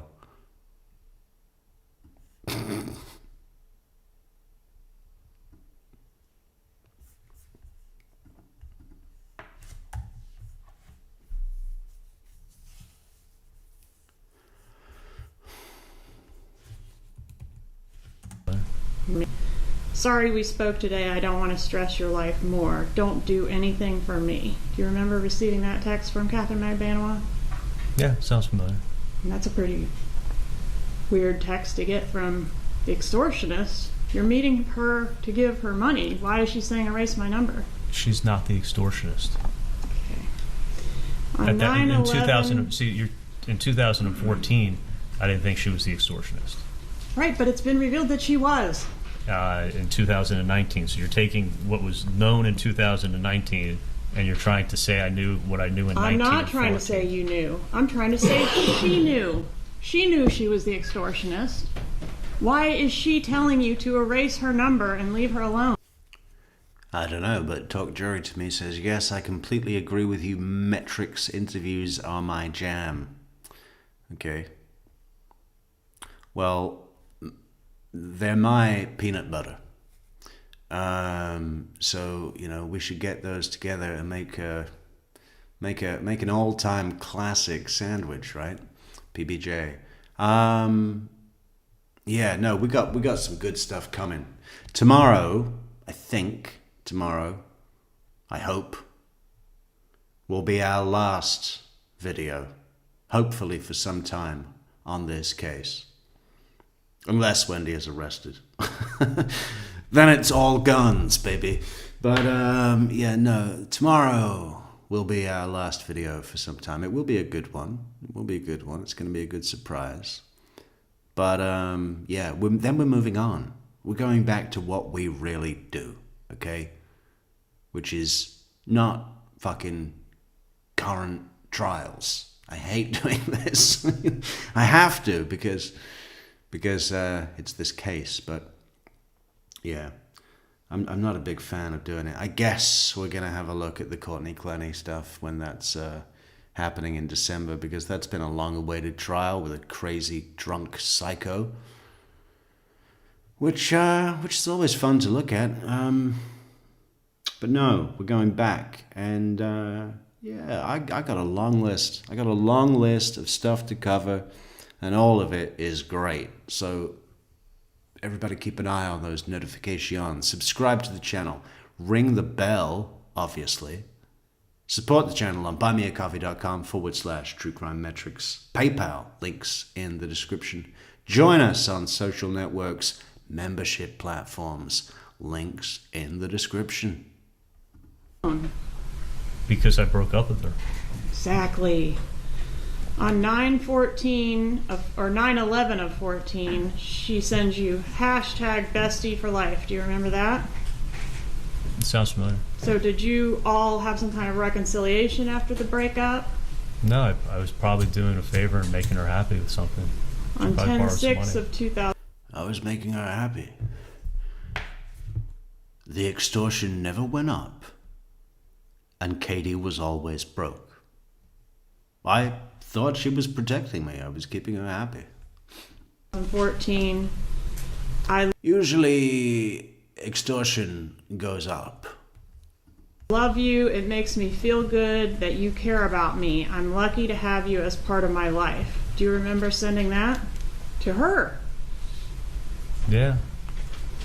On 10/9 of 14, I mentioned the sex talk. I won't go into the details of it. Again, 10/15. Can we get that? Is that public record? Is that public record? Hey, jury, you work in the courts. Can we get that? How does that work? 15 more sex talk. 10/23 of 14. Thank you again for everything you're doing for my mommy. She sends you that. What were you doing for her mother? I don't know. I think I did a consult for her, but I didn't do anything for her mom. 2/24 of 15. You agree that she always knows how to make you smile, and you say I love you to her. Remember that? Yeah, I cared a lot about Katie, and I didn't think that she was a part of this. So I was always trying to keep her happy and make her happy, and I felt like she got caught up, dragged into something that she shouldn't have been dragged into. Okay, maybe, but she dragged you into it as well. I didn't see it like that at all, and our relationship actually got stronger. You know, initially when I got extorted, I had limited contact with her. Yeah, I'll bet. I'll bet your relationship got stronger. I bet your owner-pet relationship got stronger when you started, paying for her trips away and considering buying her an Escalade. Where is that conversation? I gotta dig that out. Where Catherine McBanower is tired of the master and is thinking, yeah, I like the master, I do, but you know what would be probably better? A Cadillac Escalade in white with a fuck ton of chrome features. You know, that would just tip her over the edge to full ghetto bitch. And I was cold to her. And then over time, I realized that she's the one who's protecting me, and she's not involved with these people because the extortion never went up, and Katie was always broke. She was involved with them because she had a child with the guy, right? I didn't know for sure it was him, but you suspected always that it was him. I always suspected that Sigfredo was behind this. So wouldn't you want to distance yourself? Veronica Schneider. Aren't you at Schneiderfest? When is Schneiderfest? Or Schnauzer? Schnauzer Schneider. Is there a connection there? Yeah. Now I keep looking at the Instagram. I want to see the dogs.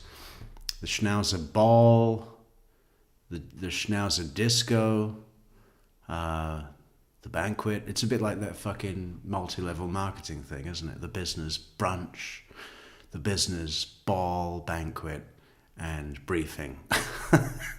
We started at the business briefing and then went to the business brunch. And in the evening, we all went to the business banquet, which was followed by the business ball. Then we all went to Cancun. I think they should have gone somewhere beginning with a B. Belize. We went to business Belize and were briefed about the banquet ball. I love that guy. I think we've done him twice already, but we've got to go back to Ryan Burns.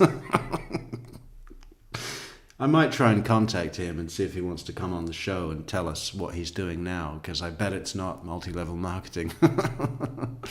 Oh. What do you think the average time that people last in those things? I don't know.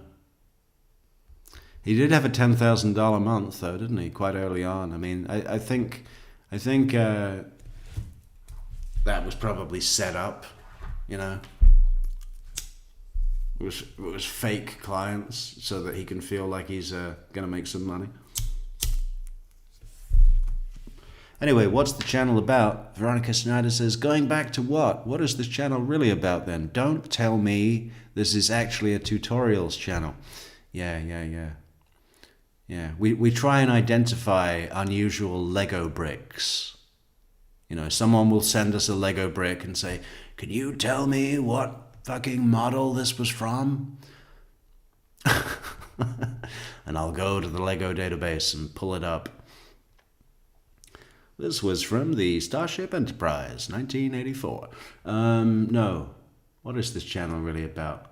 I'll tell you what it's not about is bullshit, fucking follow the hype, feed the hype machine, blah, blah, blah, blah, blah, blah. I don't like being part of that group. Not that I am. I do my best not to be. But with a trial like this, when everybody needs to talk about it, I hate being part of that. It's not what I want to do, you know. And then when I go and do something from 4, 5, 10 years ago, people go, why are you still talking about this? This isn't current. You should do current. Fuck off. I don't give a fuck. You know what I like to do? I like to find all-time great representations, whether they're current or not. You know, there's a list a mile long. I love to see classic police tactics. I love to see a defendant fighting for their life before they're a defendant, when they're a suspect. You know, in the interrogation room. I want to do, should I even say? If I say, then maybe people will go and watch. And then it'll be ruined and they won't come back. But you all know we got to do Michael Dunn. I mean, that's coming. I'd really like to do something special for that. And it's a shame because the trial, the courtroom footage that's available on YouTube pretty easily is not good quality in terms of the audio's okay, but visually it is not a good quality copy. So that's a shame. I do know one exists because I've seen clips used on some of the really big channels. But I don't know where they got it. Yeah, I don't know where they got it. I got to contact Duval County in Florida and ask them, like, listen, where can I get the good one? But yeah, that's probably not what we're going to do next. Yeah, I mean, I guess... Yeah. What's the channel about? Well, it's not about following the hype, and it is about following the quality. And for me, most of that quality happens between 2009 and 2020, really. Maybe 21. We can't forget Chandler Halderson. That was 21, right? Yeah. Okay, that's it. That's the sweet spot for True Crime Metrix. Anything before then? Not so much. I don't know. Let's say from Jody. From Jody to Chandler Halderson. Jody Arias to Chandler Halderson. That's the sweet spot. 2 water signs. Yeah. 2008 to 2021. How many years is that? 13. So that's what we're about, really. Yourself from this woman who, I mean, were you ever really that serious about her to begin with? I mean, we spent 7, 8 months together. But you were never considering marrying her. No, I wasn't considering. I mean, you were a playboy, right? You had a zillion girlfriends. That is actually not even true. Okay. Did you have a lot of girlfriends? I had 2 girlfriends in the 2 or 3 years after her. I dated Whitney Kick for 9 months. Okay, but how many women were you talking to and engaging with sexually? A lot more than Whitney Kick, right? There could have been 1 or 2. Or more? No. Okay. Point being, you were not going to marry Catherine Magbanua. I wasn't having marriage plans, no. Okay. And you have now broken up with her after this incident. Yes. she's the person that's taking the money from you physically. She's the one. I looked at it as she's the one who's protecting me. If she wasn't, I was going to get a visit Is from she somebody. the one that was physically taking the money? Yes. Is she the one that was connected to the person you suspected to have killed your brother-in-law? Stella, I do have a great episode. I'm going to have to do quite a bit of work on it, though, for Chandler Halderson. You know, because I don't think there's any better concise representation that runs through how the state saw what he did than the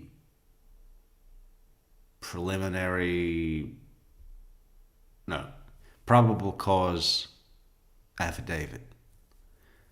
The document that the prosecutor's office sent to the court and said, this is what we think he did, and this is why. And here are all of the examples. So I think running through that document with all of the supporting clips that came mostly after that document had been submitted, it's just going to be a really nice way to go through the whole thing with all of our great comments and your great comments. I'm looking forward to it in a big way. I thought she was tied to that person, yes. And she's the one that got you into this, right? Because she ran her mouth, right? And I looked at that I ran my mouth too. And if I never said anything to her, this would never have happened. So I felt responsible for saying something to her in the first place. But you didn't feel responsible enough to try to do anything about her sitting in jail, an innocent woman, for 3 years. Did you? She never contacted me. You didn't offer to testify in her trial. You let her get convicted and get life in prison, didn't you? I thought the truth was going to come out. But not through you. I was never contacted. I thought it was going to come out through her. Was there any contact between your lawyers and her lawyers? You'd have to ask them. You said you didn't have any contact with her. Did you have any contact? Zero contact with her. So your lawyers didn't tell you anything on behalf of her lawyers? Absolutely not. And her lawyers didn't hear anything from your lawyers? I don't know what lawyers talk about, but I can tell you that I never talked to Katie, and I never told my lawyers. You never relayed a message through your lawyers that the Adelson family would not be talking in this case? Absolutely not. And she had nothing to worry about as far as that end was concerned? That's not true at all. Did you or your agent contact her brother to offer to assist with her attorney's fees in her case? That's a complete lie.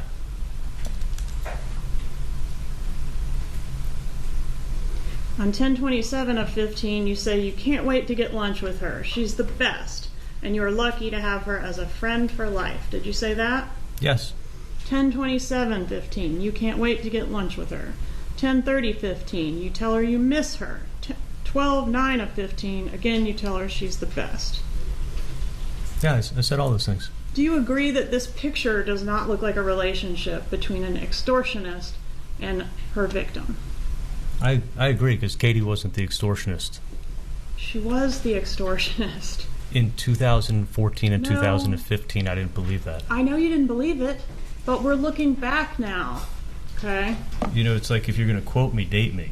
Like, at what I knew in 2014 and what I knew in 2015 is not what I know now in 2023. Okay, yes, I hear you. You didn't know then, and that's why you were nice to her. Yeah, I thought she was protecting me. Got it.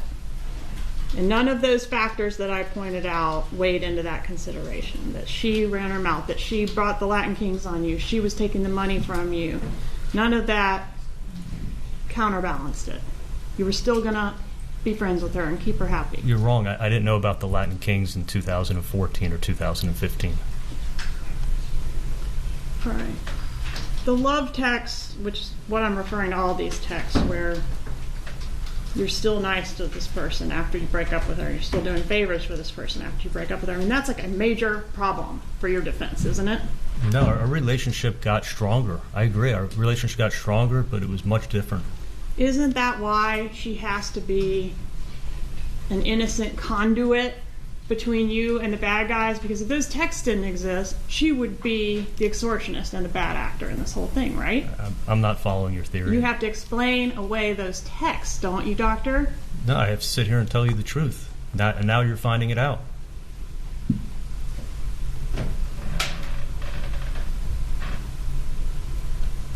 Most people don't send kissy faces to people that are extorting money out of them. Fucking I A, mean, she bro. was I'm gonna taking your money. Again, Miss Kaplan, she was not extorting me at the time.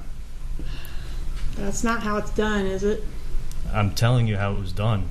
So then over these next 2 years, you would meet her monthly and hand over a bundle of checks and $3,000 in cash, right? No, you're wrong. Okay, tell me. I would hand over wrong. $2,000 in cash and a bundle of checks. $2,000 in cash and a bundle of checks. And so over the course of 2 years, I'm terrible at math, but that's roughly how much money? Because I think I did $3,000. It's $48,000 in cash, in addition to the $138 you provided the night of. Do you agree with that? If your math is correct, I'm just telling you what I paid her each month. And the checks, which is another $17,000, right? You're doing the math. Okay. It was a lot of money. Was it a lot of money to you? It was a lot of money to me, yeah. I work hard.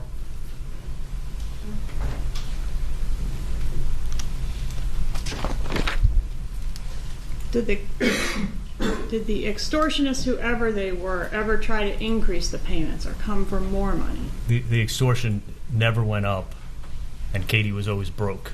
And that's what led me to think that she was not a part of this, because she could have easily jacked up the payments. Well, she's sharing $3,000 a month with a bunch of other people, right? At least one other person. I didn't think she was sharing it. Why is she coming to me for $300 for her kid's birthday?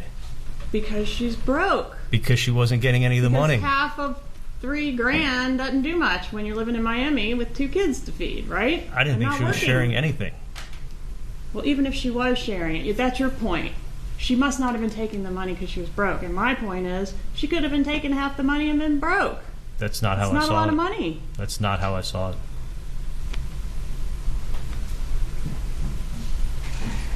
Tell me about Dan Markel a little bit. What you sort of said, what I heard, correct me if I'm wrong, was he was, a nice enough guy, typical Wendy boyfriend, but not really your kind of guy.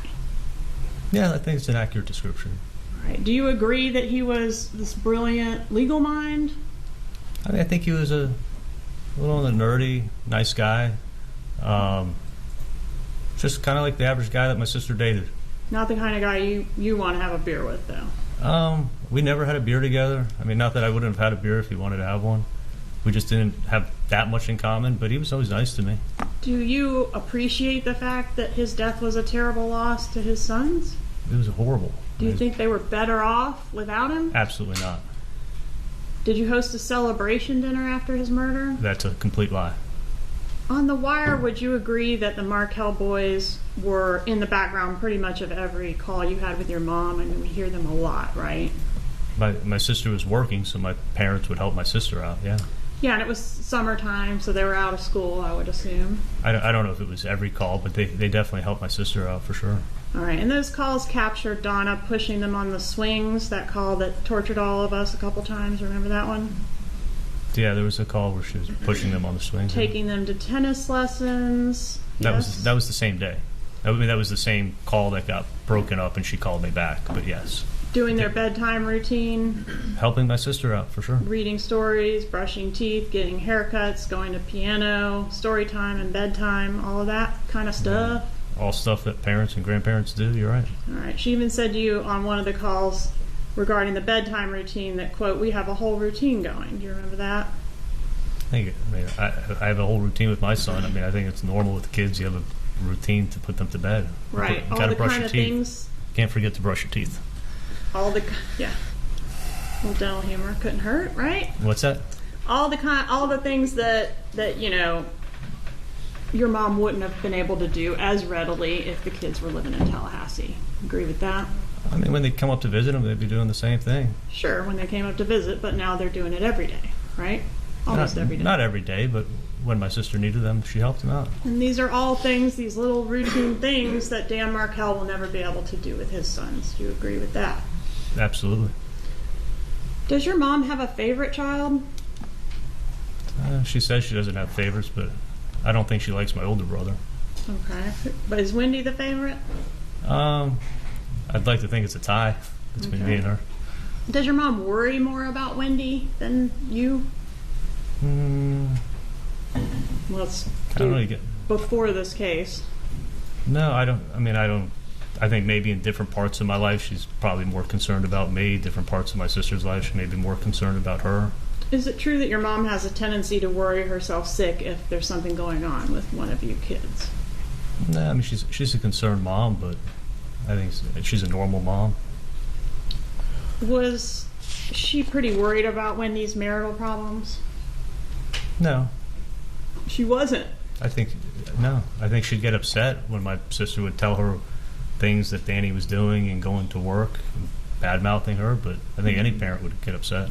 But also she would meticulously go through all the filings and send long emails detailing her thoughts about every filing in this divorce. No, I don't think that's the case at all. Okay. Did she hate Dan Markel?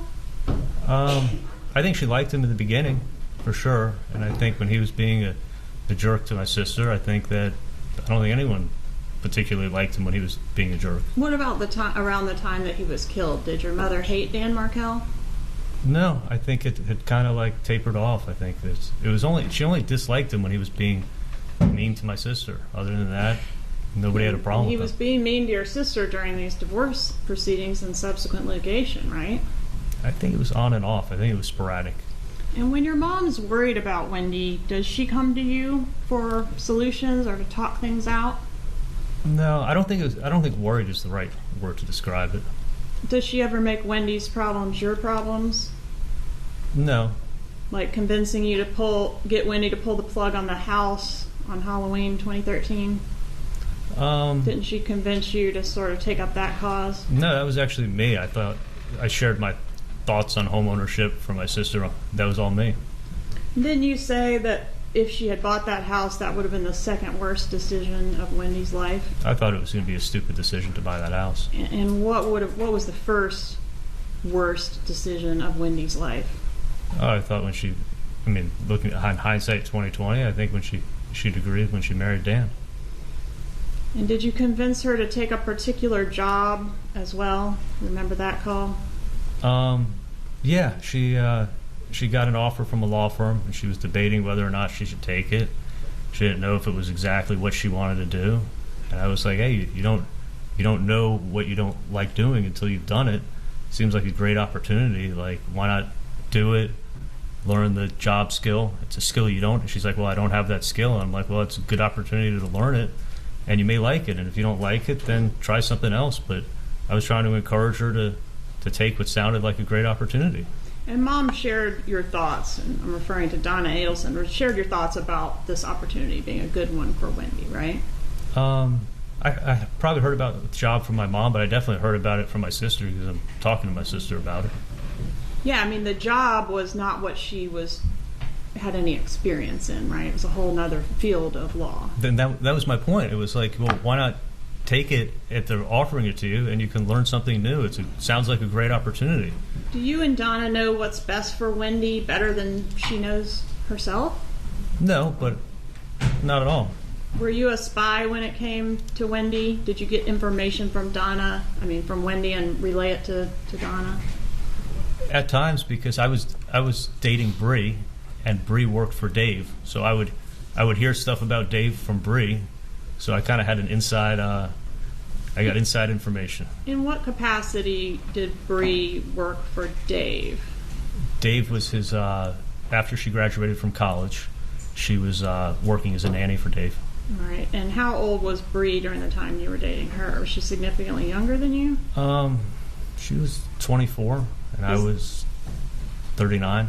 Is Bree the mother of your child? She is the mother of my child, yeah. All right, so back to Wendy and Donna. So Wendy, was she tight-lipped with Donna about her private life? I don't think she shared everything. Hey, thanks so much, Melissa Anderson, for the 3 cups of coffee on buymeacoffee.com/TrueCrimeMetrix. Melissa says, do you think Charlie participated in Donna's True Crime Metrics Gourmet Swingers Club? It's a question.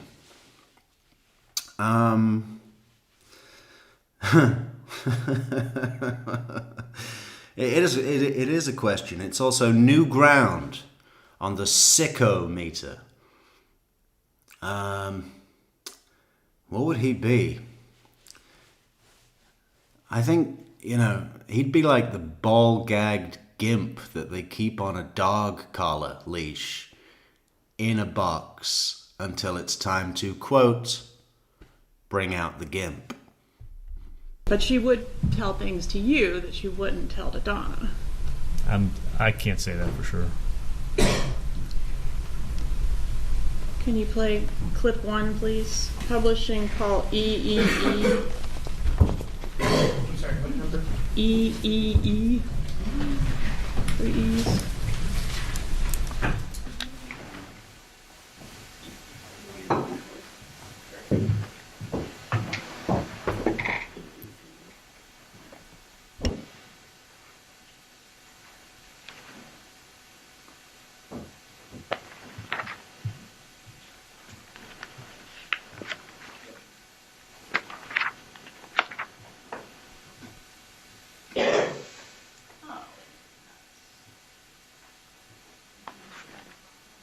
Yeah, would you? That'd be great. Please go to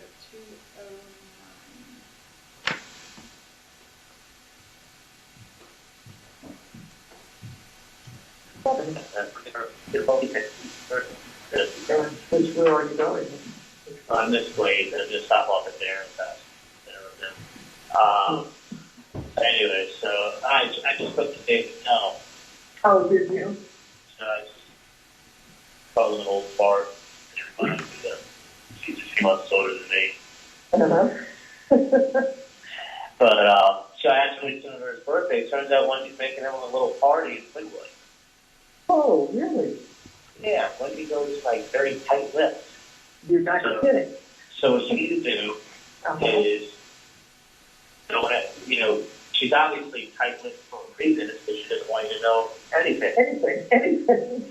So my point is, if she doesn't want you to know anything, then don't ask anything. I don't She'll know. be happy, Yeah. and then I can find everything out and just tell you. I know. It's great. So I was like, so what are you doing for your birthday? It's like, well, Wendy's making me like a little birthday dinner, a little get-together party. I'm like, oh, that's awesome. He's like, yeah, she's doing it. He's like, I don't know anything. All I know is Wendy's putting it together for me, and she's doing it in Woodwood. Aw. So I'm like, oh, that sounds awesome. All I knew is that she was going straight from work to the hotel where everybody is meeting for the this Miami Cellars thing that she got, and that she was going to be there tonight because it starts early, first thing tomorrow morning. Right. I guess in between she managed to do something else, which makes me happy. I'm really glad. Oh, yeah. I couldn't imagine. Oh, Yeah, yeah, he sounded good. yeah. Yeah.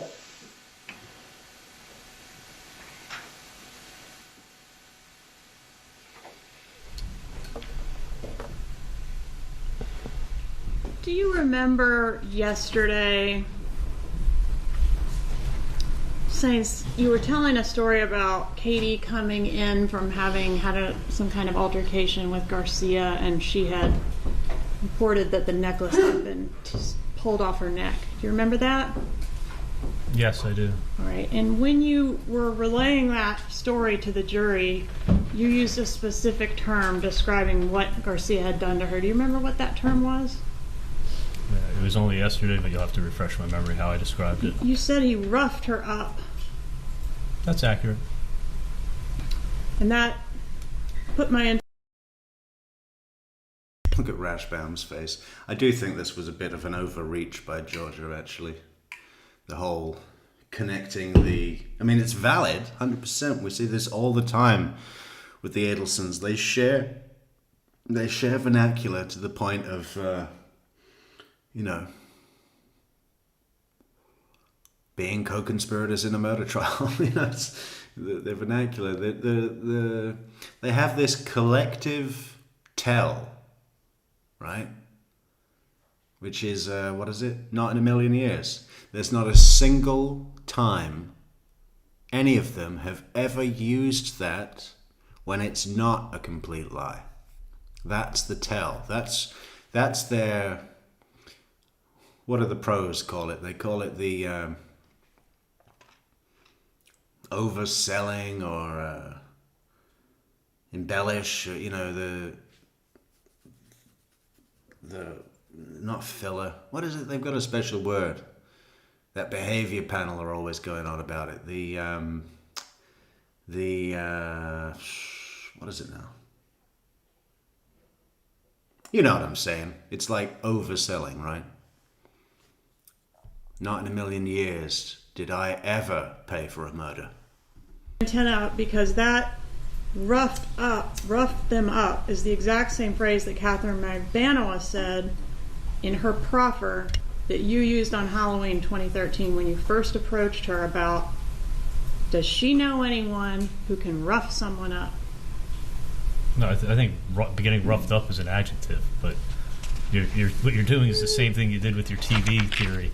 Is like you heard TV mentioned multiple times, so you put the whole case together. Getting roughed up or knowing someone who can rough someone up is a verb. Or whatever fancy, extra thing. If you say, how did they look? And the answer was, well, not too good. They looked a bit roughed up. That would be an adjective. But in the context that is being mentioned, it's an action, a doing thing, right? Do you know anybody that can rough someone up? Together with the TV. Okay, and we'll you're get putting to the whole the case TV. together with the word roughed up. Like, Yeah, I mean, I'm think not putting the whole case together. One moment. Don't speak over each other. But that's Please wait for him to answer, then you can ask your next question. Oh, the defense really thought they got a win there, didn't they? Georgia got her wrist slapped by the judge. Go ahead. But that's an unusual, it's a specific term. I'm not making a whole case out of it, but did you say roughed up in both places? Katie was roughed up by Sigfredo when he tore a necklace off of her neck, yes. And isn't that the same term you used when you first broached Catherine Magbanua about did she know someone who could rough up someone else? Never in my life have I ever asked her that question. Never in my life. That conversation never took place. Did you ever hear Donna Adelson refer to Dan Markel as stupid? No. Were you laughing when Wendy was on the stand and I read all the names that Donna referred to Dan Markel as? No, I laughed when you said the word fucker in court. Okay. What did she mean when she said Dan Markel was trying to take her sunshines away? Do you know? My mom never said that. Oh, so you never heard her say that was made up, and he put it in a court filing, and then now it becomes something that my mom said because someone made it up and put it in a court filing. My mom never said that. Did your mom refer to the children as her sunshines? No, the kids were 3 and 4. A 3 and 4-year-old can't repeat a conversation and remember words 6 hours later and repeat it accurately. I have a 5-year-old son. Never seen a 3 and 4-year-old do that. So it was made up, and now you're repeating it. Okay. Charlie, your 5-year-old son is about to get a guitar because he loves country music.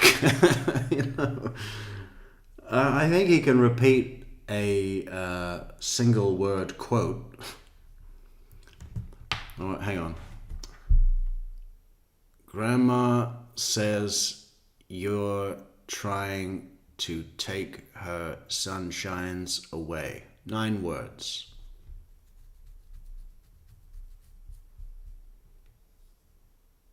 And the quote portion of that is trying to take her sun shines away. Well, that's most of it. That's 6 words. Have you been a good brother to Wendy? Qualifier. There she is, Patricia Burns. Thank you. Qualifier. That's the exact word I was looking for. There's so many, aren't there? But the Adelsons all have the same one. It's so funny. Not in a million years did I ever have marriage plans for Katie McBanama. Actually, that would be true. I've always tried to be a good brother. It sounds like maybe you're not agreeing that this was a really nasty divorce, or are you agreeing it was a nasty divorce? I mean, I don't think any divorces can be pleasant, but I think they definitely had their fights. I mean, they were fighting over bicycles and all kinds of crap. But in addition to that, Dan Markel accused your sister of fraud, right? He made an accusation, yeah. Threatened her with federal kidnapping charges. Oh, that's a new one. You just told me. That one's in the emails that are in evidence. Did you review those? I didn't review the federal kidnapping charges in this case. Was seeking contempt proceedings. You heard about that here in court, yes? I heard about that, yeah. Even went after her lawyer personally, right? He made serious threats against her lawyer. And her bar card could have been in jeopardy if any of those, or some of them. I heard the other day she was saying that, I guess her lawyer, he was threatening her lawyer's bar card. Her lawyer's bar card as well as Wendy's. He was making lots of threats and writing lots of stuff, I guess. And he messed with your mom too, didn't he, in that grandma motion? You know which one I'm talking about? I don't think he was messing with my mom. I mean, nobody took that seriously, and I don't think anyone even knew about it till Is it years your later. mom? I'm sorry, finish. I said I don't think anyone even knew about it till years later. Isn't your mom notorious for always getting worked up about everything? She gets upset. I mean, she's a concerned mom. I mean, But is she notorious for getting really worked up about everything? to a certain extent. I mean, Aren't those your own words from Call S that's in evidence in this case? yeah, those are my words, but you can't, not to an extreme, but she does worry, especially when like Latin King gang members are extorting her for money. Did your mom take the grandma motion seriously? I don't think she even knew about it.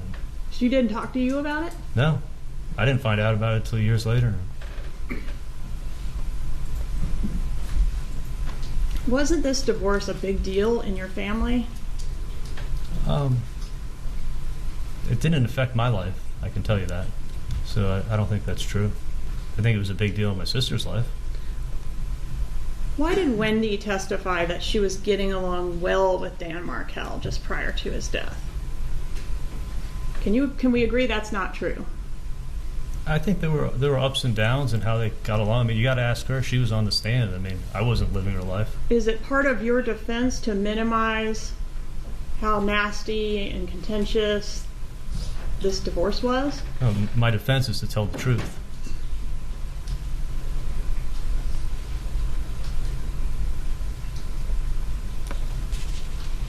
Did you have any input on the decision to change the boys' names from Markel to Adelson? Absolutely not. Do you and Donna have to protect Wendy? No. Does Wendy appreciate everything you and Donna do for her? You got to ask her. I mean, she's my sister. I love her. I try to give her my best advice I can. And if I care about her, and I give her my advice, whether she takes it or not, is up to her. She's a grown woman. Let me ask it another way. Do you feel, or isn't it true that you don't feel that Wendy appreciates everything you and Donna do for her? And my sister had no idea what I've been through in the last, God knows how many years, and what I wake up worrying, am I going to get killed? Am I going to get arrested? And she knows none of it. She's just going around her life, and I had somewhat of an innate anger towards her. Mm-hmm. You know, probably unjust because she didn't know what happened. But yeah, I was upset. And weren't you saying on the wire that she doesn't appreciate what you and Donna have done for her? I don't know if I said that she doesn't appreciate what I've done for her, because I never did anything for her. Okay, so that was my next question. What have you done for her? Nothing? Other than give her advice and care about her, be a big brother that loves her. Would you say Wendy's a little bit spoiled?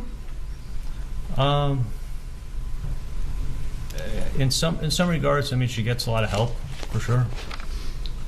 Is she a little less savvy about how the world works than you are? I don't know. I mean, you gotta ask her. Could you trust Wendy with a secret that could ruin your life?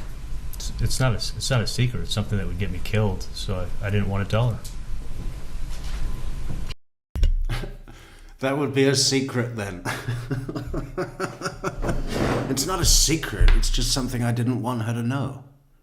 It was something that I kept from her secretly, but it's not a secret. Yeah, he does this, doesn't he? What did he say right at the beginning? It's not an explanation, I explained everything.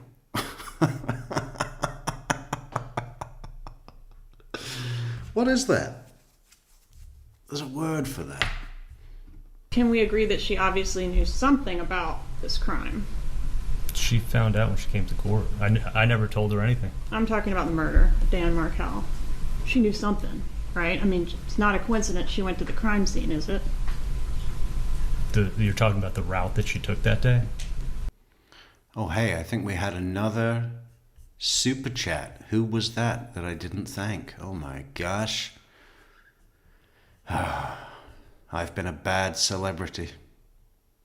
I've been a bad host. Stella B. Thank you, Stella B, for the fabulous super chat there. Stella B says, thank you for always making us giggle in chat. And then a love smile. Very nice. Thank you so much, Stella, for the super chat. And anybody else, if you want to help reach our goal at the top of the chat for Soap the dog, her belated birthday. What are we getting? I asked her. I said, sorry, it was your birthday. I forgot. I never forgot her birthday before. I'm usually real good at that. She said to me, listen, I don't want to speak to you. I don't want to know you until I've got a family-sized bucket of KFC with sides and some sort of cake. I don't care what it is as long as you make a big deal about it. So I think we're going to go for one of those novelty cakes. You know, not one with a photo printed on top of it, but one carved and iced in a way that makes it look like something. I haven't decided. I'll come up with it. But it's going to be great and expensive. So please do help us with our goal at the top of the chat for that. And also support the channel on buymeacoffee.com and PayPal, links in the description, along with social network links and membership platform links and merch links. Thank you, everybody. I'm talking about her pulling up to the crime scene tape. She never went to the crime scene. She was going to buy a bottle of liquor that coincidentally the person sent her a stock the bar party for buy a bottle of Bullet bourbon that she was going to pick up. She wasn't driving to a crime scene. And I think she made that clear too. Nobody knew a murder was taking place. She pulled up to the crime scene tape, Dr. Adelson. She didn't pull up to the crime scene tape. She was driving down the street and then had to make a U-turn. It was blocked off. But she wasn't going to. She couldn't help herself. Nobody knew a murder was going to take place. She exposed you all to some degree by those actions, didn't she? No, not at all. And then she threw you under the bus in her interview, didn't she? Nobody knew a murder was going to take place. She knew her husband had just been shot, and they were asking her who would want him dead, and she said your name. Are you mad about that? No, she said a lot of people's names. Well, she said yours in the first 25 pages of a 5-hour interview. Isn't that true? I wasn't there for the interview. But you've reviewed it in preparation for your trial, haven't you? I actually don't know if I've seen her interview. Well, because you've been so busy in the detention center.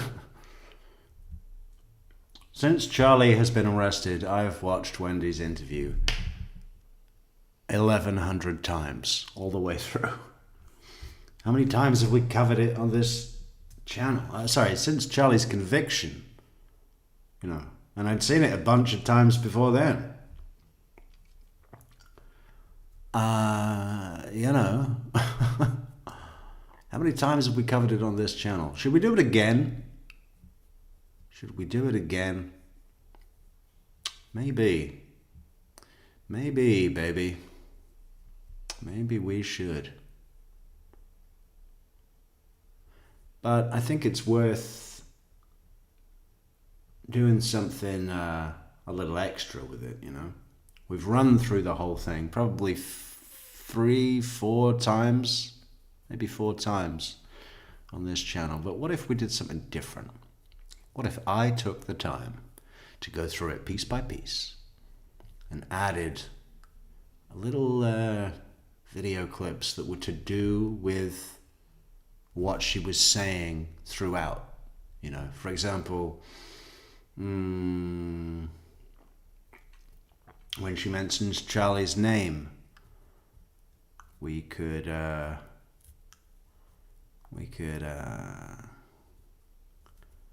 play, I don't know, you know what I mean? Just like chop it up. That might be good. That might be extra good. I think we should do it. How long is that going to take me? Fucking probably about a week. Oh. Come on, guys. We need some help with the support links. Hit us up with those coffees. Hit us up with those PayPals. Hit us up with those super chats. There was a lot of questions of you about, you know, didn't you do this murder with Wendy? Doesn't the state think you did this murder with Wendy? Are you familiar with your charges in this case? Yes, I'm very familiar with my charges. All right. And who are you alleged to have done this murder with? I'm alleged to have done this murder with my sister, my mom, and my dad. Would it refresh your recollection to review a copy of the indictment in this case? I'm a slow reader, but I could read it if you want. May I approach, Your Honor? Okay. And this is the official charging document in your case, Dr. Adelson. What does it say in reference to who you are alleged to have committed the murder with?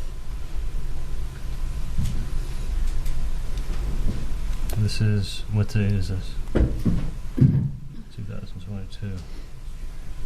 Oh, they think I did a murder with Katie. Catherine Magbanua? Yes. Anybody else? Give me a minute, I'll read. While he's reading, Mona Lisa AZSC. What does that mean? Could be Arizona, could be South Carolina, or somewhere in between. Anyway, Mona tells us, like I've said before, it would be so damn funny to rewatch on live your first Wendy Police interviews together with you commenting. Best Wendy reaction videos ever done by Metrix. That's a good idea. So, a commentary on my own commentary. I like it. I like it so much, I think you should be the new executive producer of the show. That is genius. I don't know. I never listen to my own show anymore. I did a few times. Then it started to make me feel very sick. And I stopped. Going back to the first one, I don't know if I've ever done that. I bet that was fucking terrible, but also brilliant. Maybe we should. Thank you, Mona. Thank you for the idea. I'm writing it down.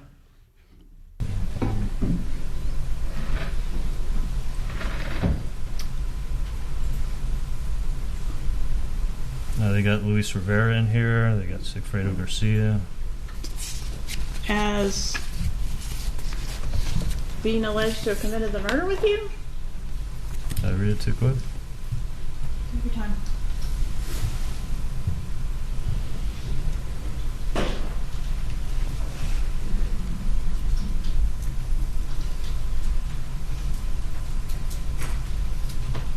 Should just be at the very top of each charge. On or about July 18th, 2014, did unlawfully. Okay. Yeah, Katie. Catherine. Okay.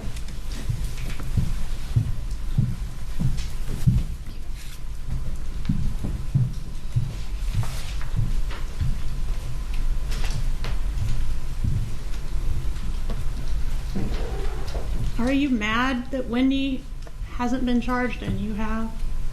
No, I'm mad that I got charged for a crime that I didn't commit. Do you have any innate anger with Wendy over that fact? No, not at all. Are you pissed that she told all that stuff to Jeff Lacoste? I don't think she said that to Jeff, but I wasn't there. How did Lacoste know about the celebration dinner? That we went out to dinner, she got sick, so she may have told someone that she threw up. And then what, he just added the part about you referring to it as a celebration? I never referred to it as a celebration dinner. I picked my sister up. I said, where do you want to go to eat? She said she wanted pizza or sushi. I said, I know a great sushi place. We went there. We didn't have reservations. We ended up sitting at the bar for an hour waiting for our table, and she had 2 drinks and got sick. She vomited on the dinner table. Or at the dinner table. Yeah, she got her to the bathroom. But yeah, she doesn't drink alcohol. So those 2 drinks, and I think on an empty stomach, I think she got really sick. But there was no celebration dinner. It was the first time that she actually really left the house since she got back from Tallahassee. She was devastated. Did you say something to her about the murder of Dan Markell right before she vomited? Absolutely not. Do you remember what you said right before she vomited? She was I think she said, I don't feel well. And I say, oh no.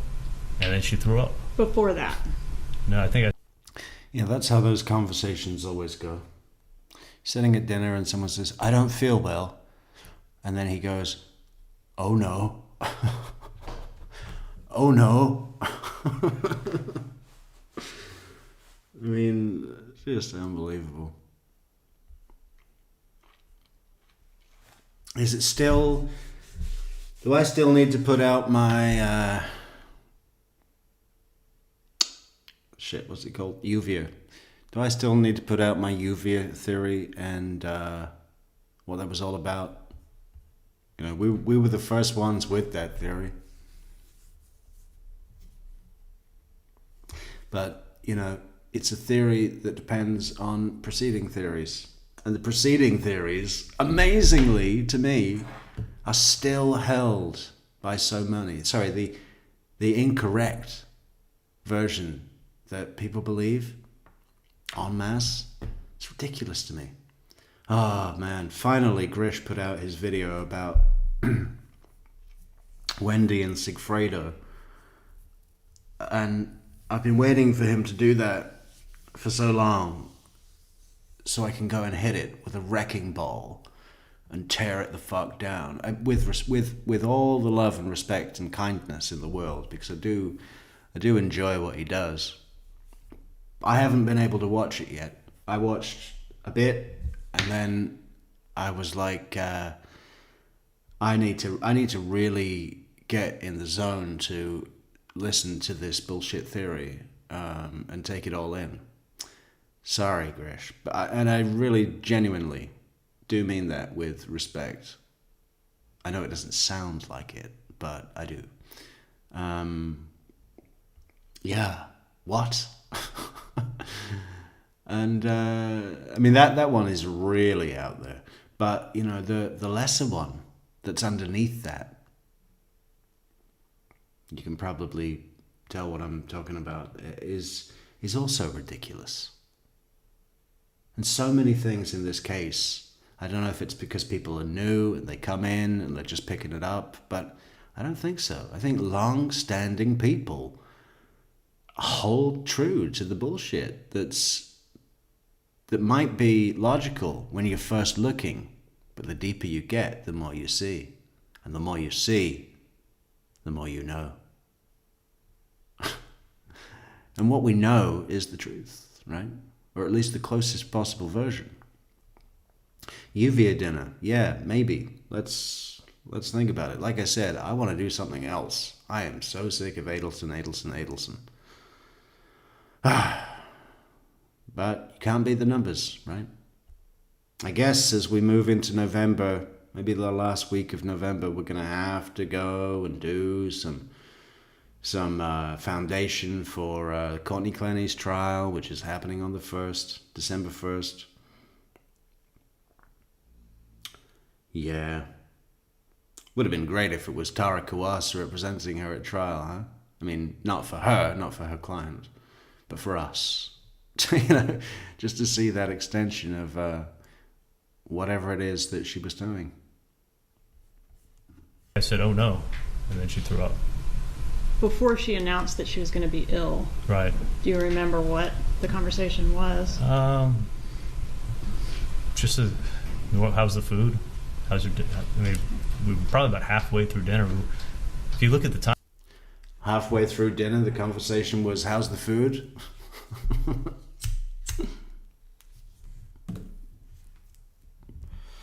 all the prep, all the fucking rehearse, the cue cards, the Daniel Rashbaum saying, "Listen, I can't give you a script because then, you'll answer questions to me in a different way than you do with Georgia, and the jury will notice. So you can't have a script, but you got to know this like the back of your hand, every fucking detail."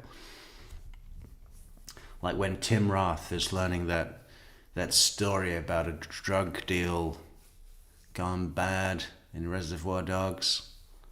The guy is telling him, "You got to know every detail. You got to know what the stalls are like in the bathroom. You got to know if some fucking soulless motherfucker went and left diarrhea all up the back of one of the bowls. You got to know if they got powdered soap or what the hand dryer is like. You got to know every detail." Such good advice for any liar. But Charlie thought he did that, but he really didn't, yeah? Because he doesn't know the detail about what the fuck they talked about at the Uvia dinner, which surely could have been anticipated to have been brought up. Surely should have been anticipated that it would be brought up, or whatever, you know what I'm saying. He's not good, he's shit. Timetable, we weren't there long. Why did you brag to Jeffrey Lacoste about your connection to the Cuban criminal element? Never said that to Jeff Lacoste. So he's making that up? If he said it, I never said it. Well, you were in here when he said it, weren't you? I heard him say it, yeah. But I never said that to him.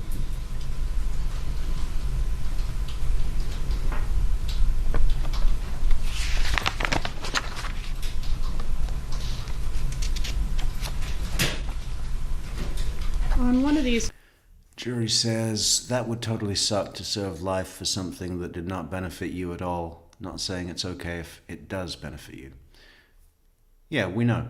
But I assume you're talking about Charlie. I mean, there was benefit. Donna called him a miracle worker. Gave him a real nice pat on the head. He was golden boy for 2 years. Calls, and it's in the context of talking about Dave and Wendy's relationship with Dave. You tell your mom that you've already gone above and beyond for Wendy. Was that a reference to having her ex murdered? No, it's me getting tired of this Dave stuff. I mean, Dave's a great guy. I mean, everyone who meets him likes him. Oh, there we go. Not only is he super successful, he's really laid back. He's a t-shirt and jeans kind of guy. My nephew's farted on him and he thought it was funny. That's, yeah, that really just gives you a walk through the brain of Charlie Adelson, doesn't it? That's his criteria. Not only is he super successful, it's not just about the money. But secretly it is. He's also a really laid back, not like that fucking Markel. Not like crazy legal mind Markel who would go to bed wearing his own tie. Straight-laced Markel. I wonder if Professor Markel ever wore shorts. Or jeans. We know that he did. He's not only super successful, but he's very low-key, like t-shirts and jeans kind of guy. And he loved my sister's kids. I mean, if you listen to The Wire, the point I was making is not how successful he is. The point I was making is that my nephews farted on him, and he thought it was funny and didn't bother him. And he also has 3 young kids, the same ages as my sister's 2 young kids. They actually met in line when my sister was registering the kids for school, and it was they've been friends for years. So I thought it was a great opportunity for my sister to have a great guy in her life. And I was getting sick and tired of Dave calls. And The Wire started in April. My sister's birthday's in April. Dave's birthday's in April, so you got a ton of Dave chatter on this case. But believe me, I'd go crazy if I was talking about Dave like this all year long. So that's a no. You did not reference having her ex murdered Absolutely not. when you said No. you've already gone above and beyond. No, that was me getting sick of dealing with the Dave stuff. As great of a guy as he is, I was still getting sick of it. When the $1 million offer was conceived, do you recall whose idea that was? My parents. Why was the relocation worth $1 million? Well, it was actually I was going to pay a third, so I only looked at it as that way. Why was it worth it? Mm-hmm. That's the question. Because it was going to help my sister out, and it was going to be it was going to give her a good opportunity for a good job down here, and she was going to be around family, and family's important, so that's why. Isn't it true that financially you came out ahead on this deal as opposed to if you had coughed up the third of the $1 million offer? How in the world did I come up ahead? This is the craziest Financially, thing. You paid $138,000, then you paid $2,000 a month plus the $1,000 payroll amount. You're still about over $100,000 ahead financially than if you had coughed up the $333K.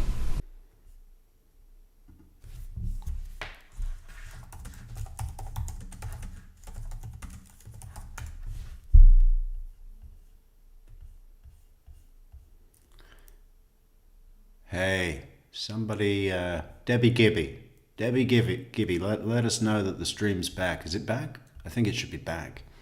I don't know why that happens, It's random. Totally random. It doesn't happen very often, but when it does, it's random. Yeah, no. We just lost the internet for a second, but then we reconnected, and now we're back. Too, so. Was Wendy less stressed? Was Wendy less stressed out once all this litigation was over? No, she was a million times more stressed out. KLK says, TCM, do you have a photographic memory? Your movie references are off the hook. What movie reference? Which one? And is it photographic if it's auditory? I don't know. Yeah, well, I love movies, And I don't really have a personality of my own, so I just steal them from films.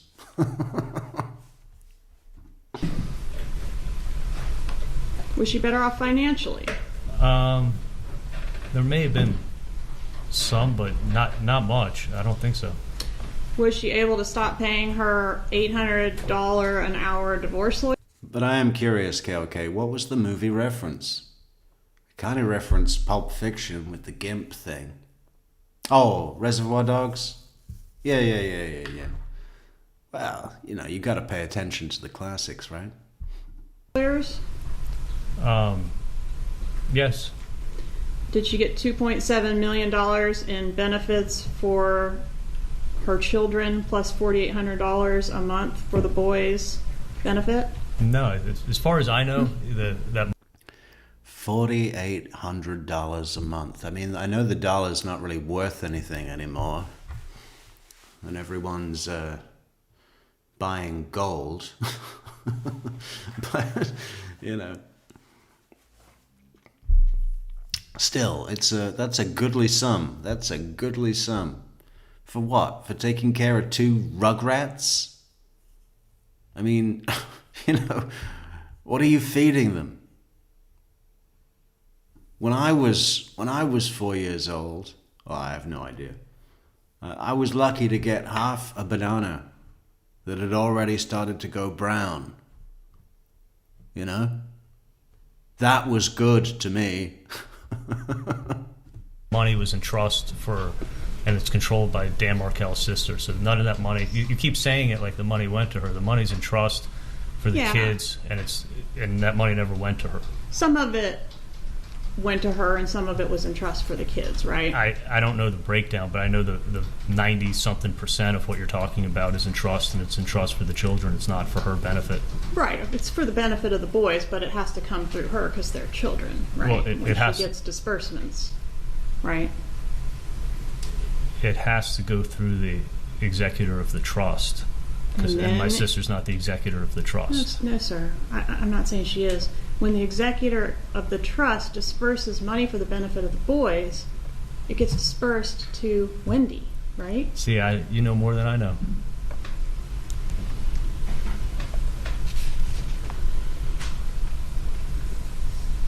Did you have trouble sleeping after the murder?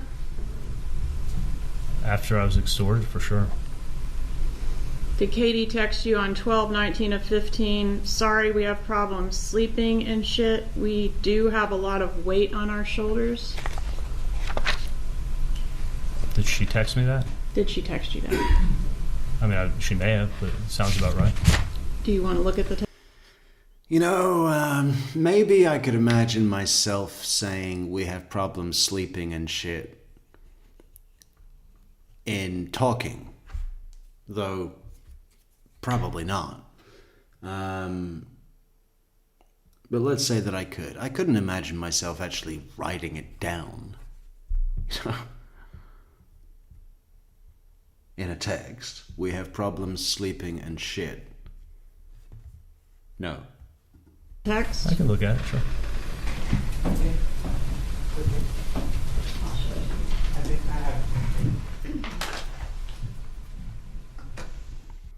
I once lived with a guy that routinely said, you know, if we were going to be going out of the house, leaving at the same time, I'd say, "Are you ready?" And he'd say, "Oh, just a minute, I've got to have a piss and shit." Right? Meaning that he needs to have a piss and do a few other things, but not shit. Like he wasn't saying that he actually wanted to have a shit. But it always made me wonder, like, why I've got to have a piss and shit. Like, you know, it's just, it always bothered me.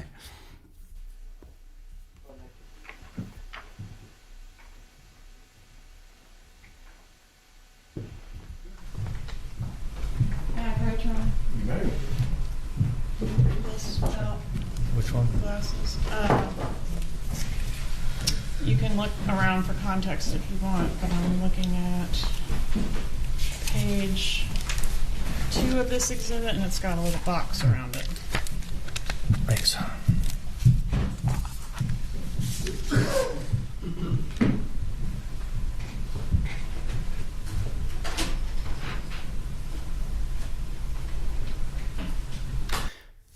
That's a lot of Cheerios, right?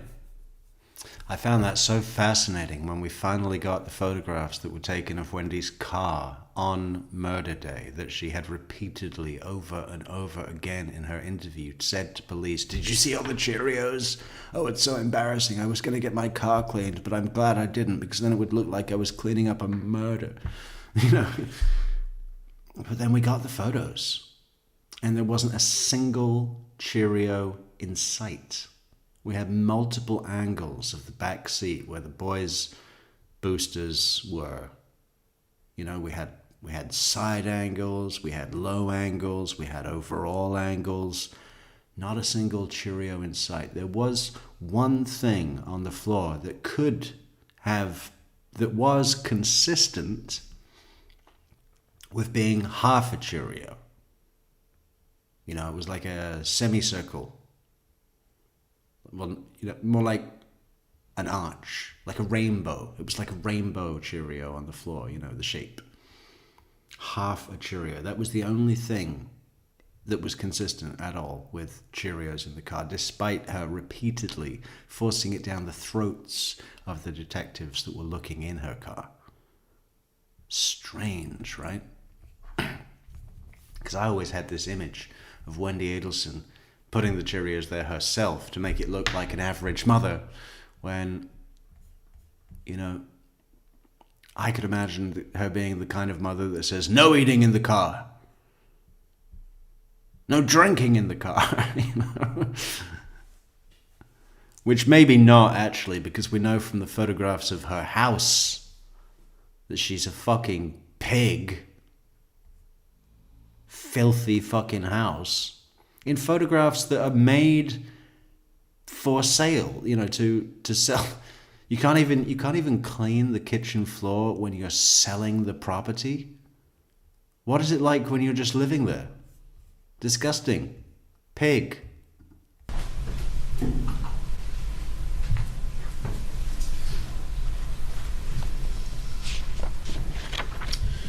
And if that refreshes your recollection, the question is, did she send it?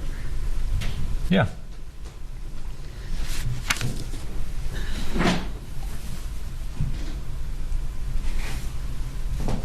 I want to go over a little bit some of the payments. Leah says, yes, Debbie Gibby, Charlie is crushing on Georgia. Do you notice how many times he talks about Georgia in his jail calls? Just about every jail call he's talking about Georgia. While I agree that Charlie Adelson, we've been through this before, despite his assertions that he wouldn't be interested in a Victoria's Secret model that was 35 years old because of her age. Now he'd be crushing over an overweight 45-year-old Burger King employee that had just finished a double shift, covered in sweat and grease and burger oil.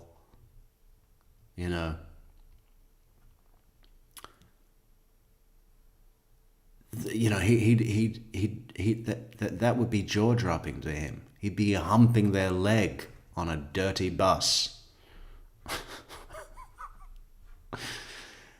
But I don't think Charlie Adelson going on about Georgia in the jailhouse calls is to say that he's crushing on her. I mean, he's angry at her. There's no honeyed tones when he's talking about her, for sure. Or gifts that you gave to Catherine Magbanua. We've heard a lot about her being put on the payroll at the Adelson Institute, and she made this demand to you when you met her to give her the first extortion payment on the payment plan. Is that correct? She didn't make a demand. When I gave her the $3,000 for her friend, she asked me if I could do her a favor and put her on payroll for $1,000 a month so that she could get insurance for her kids. She was going to cash the check, and the money was still going to her friend, so that money wasn't going to her. She was getting insurance for her And kids. did you believe her that she would give the money from the paychecks to the friend? I believe what she was saying to me, yeah.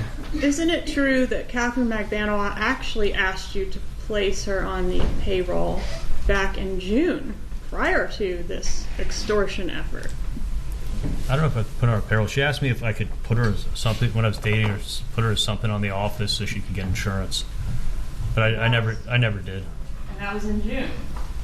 Yeah, I remember she'd asked me about it before, but I never did anything.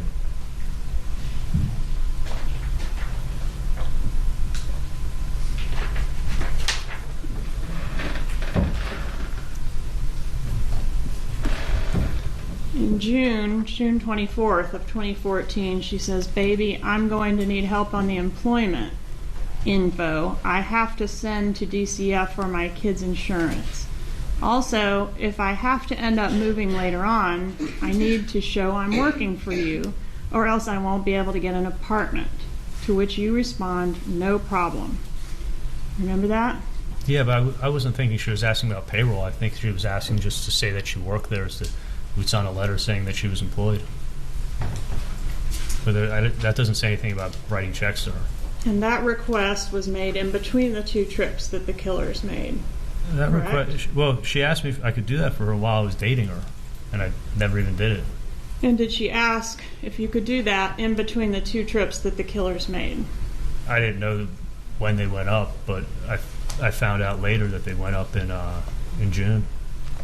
All right, so that email would have been sent, or I'm sorry, it's a text. That text would have been sent prior to what you're calling is the first layer of the extortion. That text was sent to me while I was dating her, but I never... Prior to the first layer of extortion? The text was sent in June. Prior to the first layer of extortion? Before I was extorted, yeah. Before I broke up with her. And you say several times on the wire that she was cleaning at the office.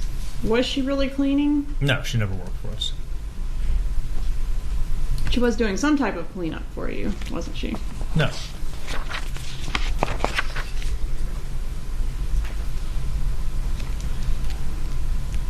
It was keeping in my mind, like when the extortion never went up, and I just assumed, I thought that she wasn't part of it and she was protecting me. Usually extortion goes up. It always gets ratcheted up from what I've heard.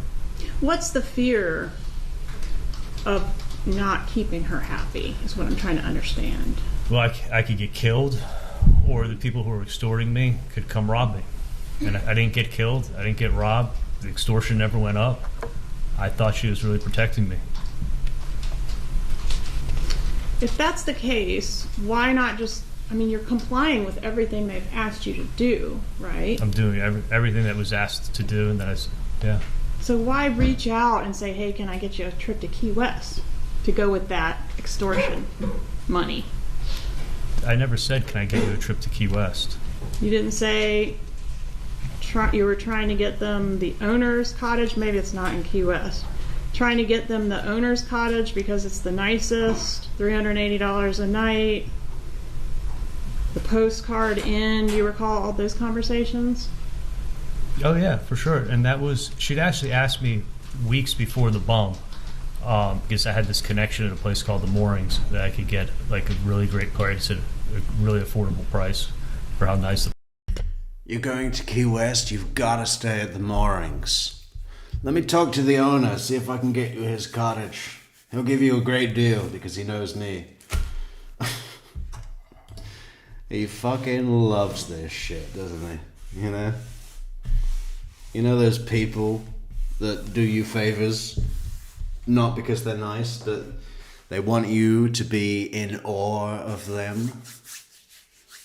You know, everybody knows people like that, right? Don't those people piss you off? The places. It might be impressive once, twice, but when it becomes a pattern, you realize what you're dealing with, and then it's just like you start like purposefully not giving a shit. And I think that's what Katie was doing. She was like, yeah, but we don't really want to go to Key West. I said I wanted an Escalade. Now, how's Sully doing with my Mazda repairs?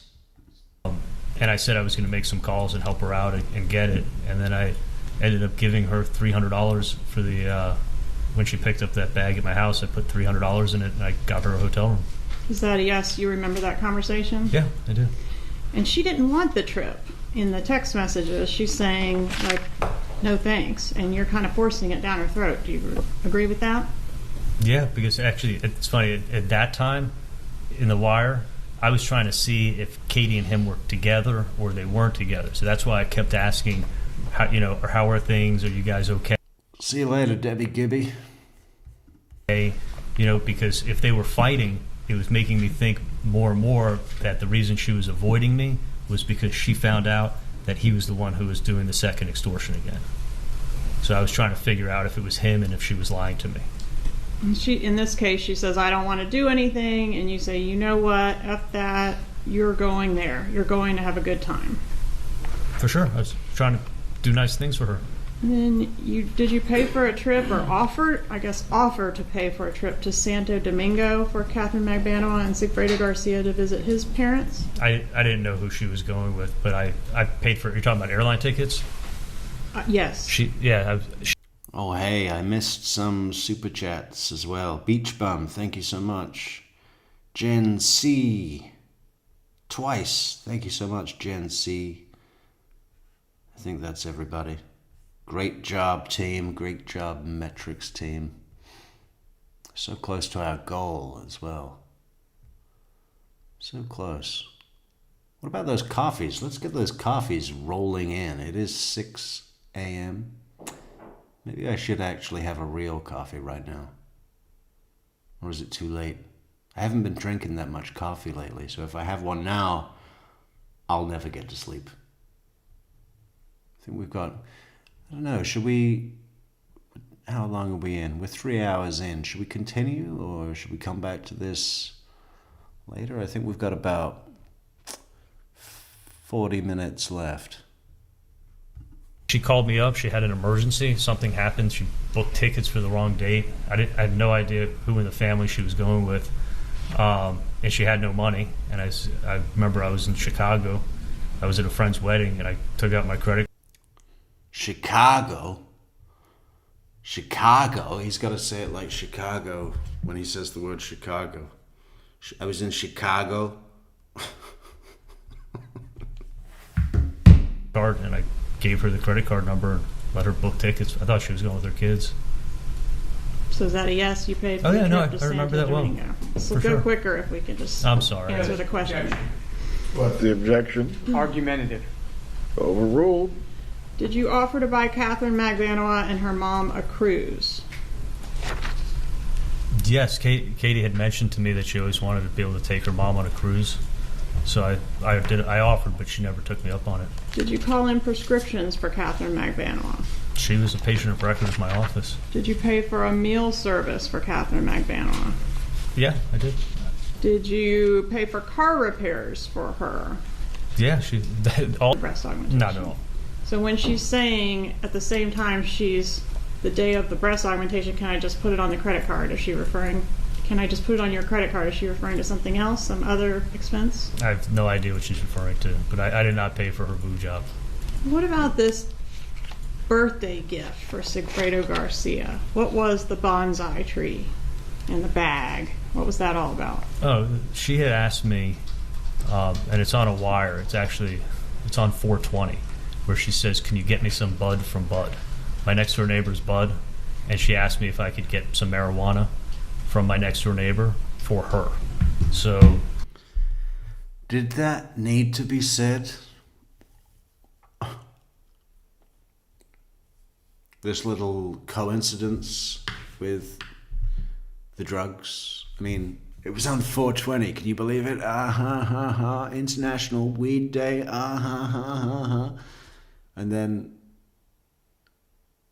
And his name is Bud, and he sells bud. What is going on?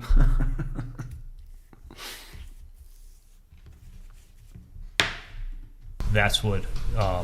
When I said I have a. I did actually get a bonsai tree recently as a gift for somebody, but it's still here and it's dead. So if anybody has some top tips, any horticulturists out there, please let me know what you're supposed to do with a dead bonsai.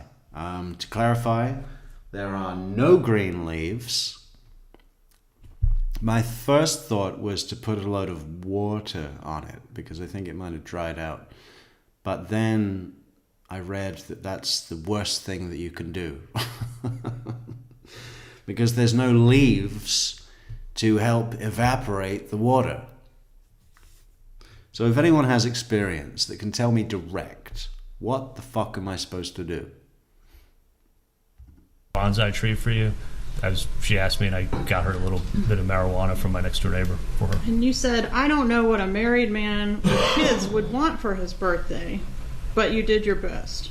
I did my best. I was being completely. By the way, I was being completely sarcastic. I never would get Sigfredo Garcia a present in my life. And you thought you hit it out of the park with the weed and the gift card.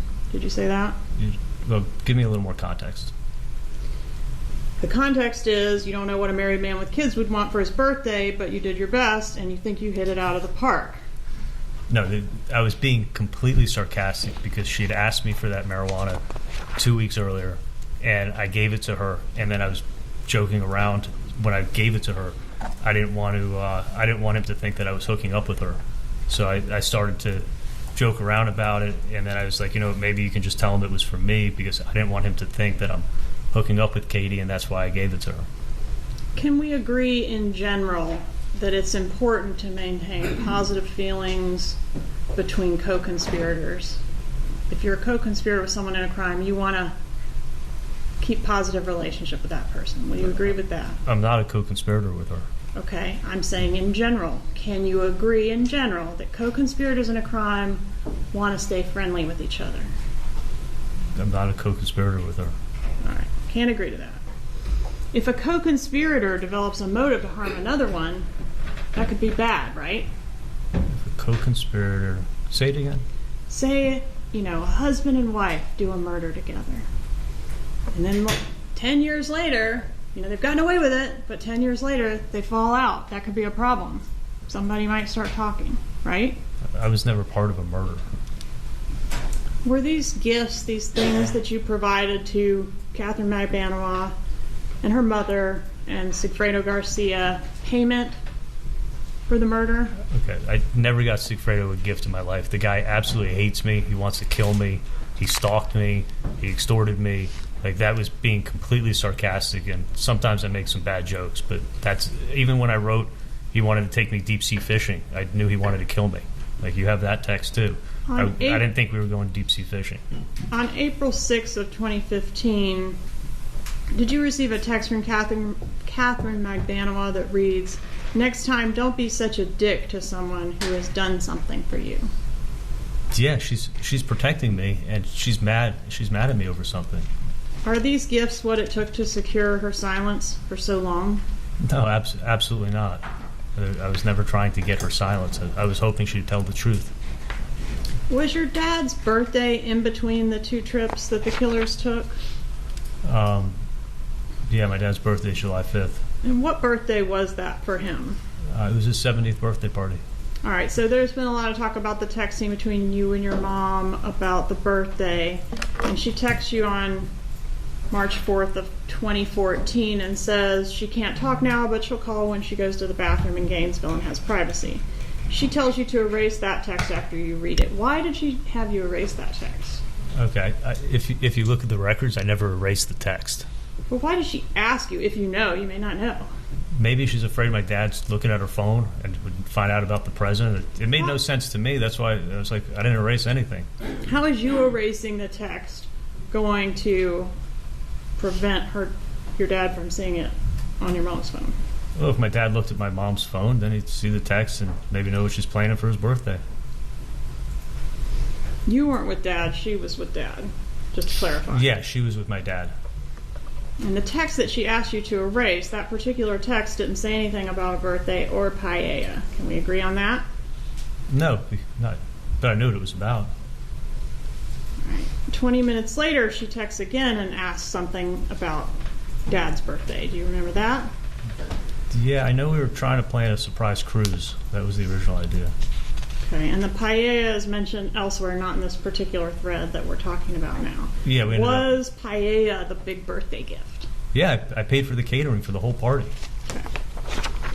Then 3 months later, on June 8th, just after midnight, you text her, quote, "still working on Dad's birthday present." Was that in reference to the paella guy?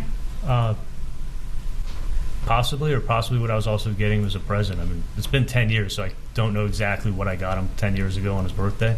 And then at what 1 I was thinking about. a.m., I'm sorry, you weren't done? No, or what I was thinking about getting him. And then at 1 a.m., Mom texts you back, "I know you'll," and I think she was in Israel, so that might account for the time, but she texts you, quote, "I know you'll come through for me." Is that what she said? That's what the text said, yeah.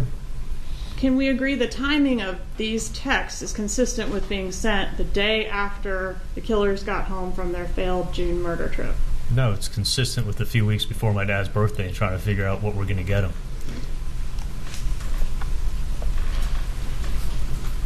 Why didn't you go to Dan's funeral?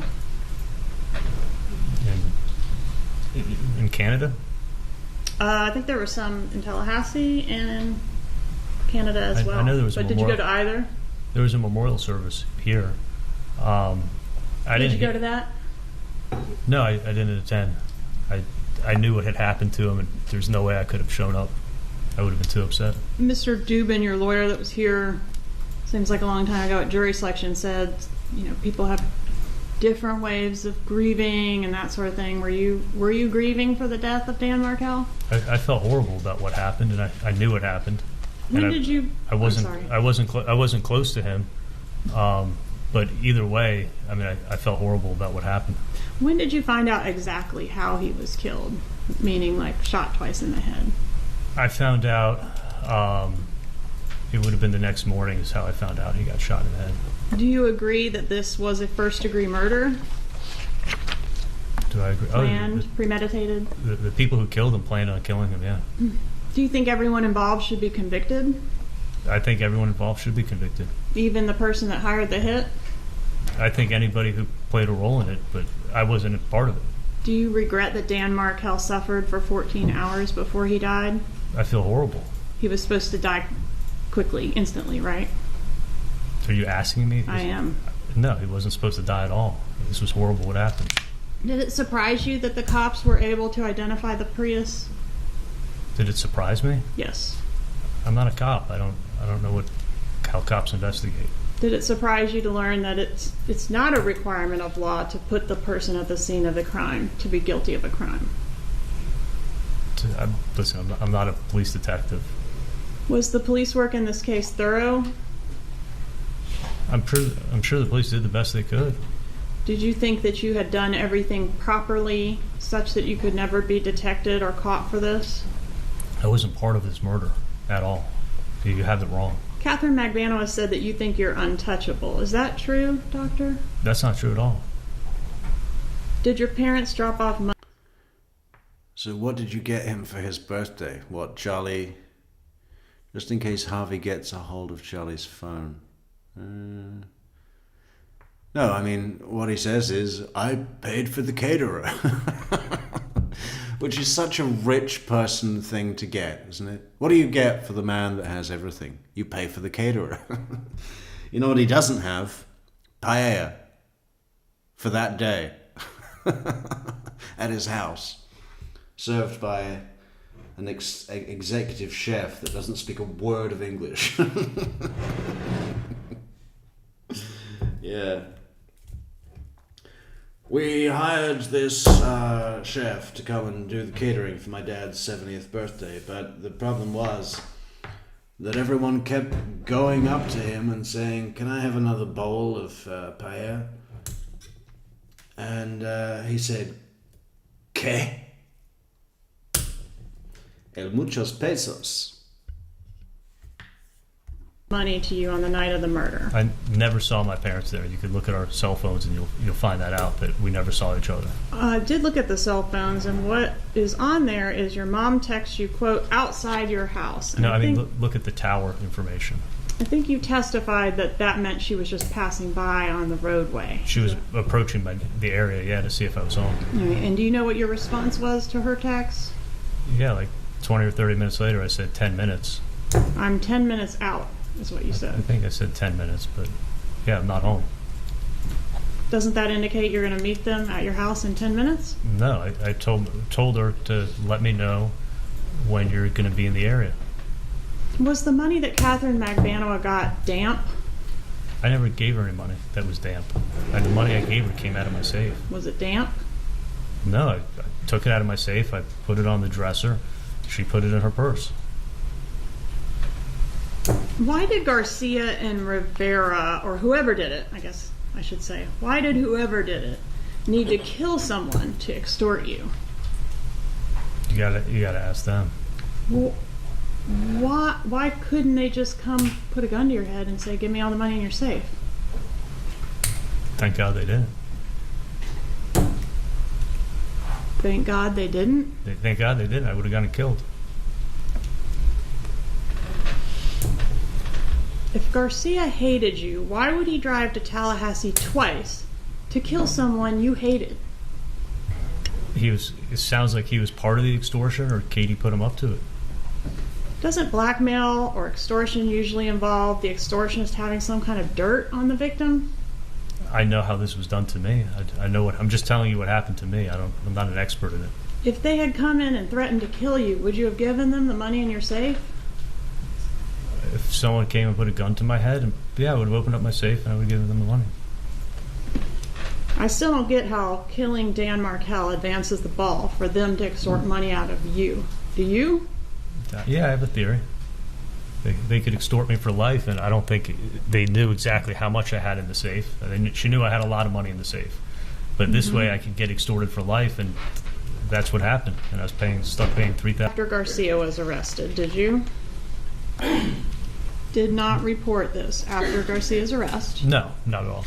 Okay, you did keep paying Catherine Magbanua after Garcia's arrest? No, I never saw her again. Did not report this after Magbanua's arrest, correct? Correct. Did not testify in either of their trials, correct? Was never contacted to, but yes. You were okay with the possibility of them getting away with killing Dan Markel. I thought the truth was going to come out in 2019. How, if the witness who knows something doesn't come forward? Katie knows what happens and knows I was extorted, and her trial was in 19, and I was expecting the truth to come out then. And instead, I found out that she was having this affair with him on me, and she lied, and all this money was going to her. So if her defense had been, I was an innocent conduit to an extortion, you would have backed her up on that? If she would have come in and told the truth, and yeah, for sure.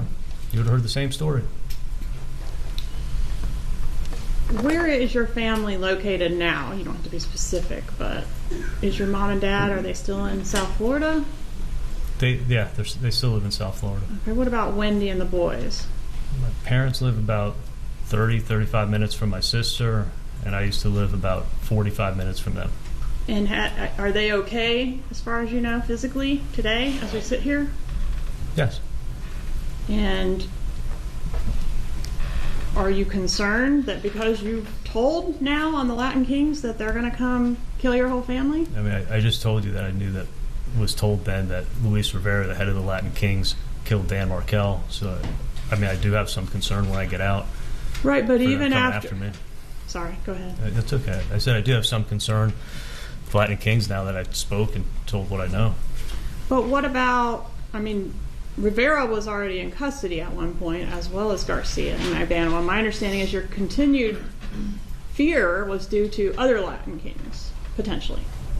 Is that accurate? These are highly connected people.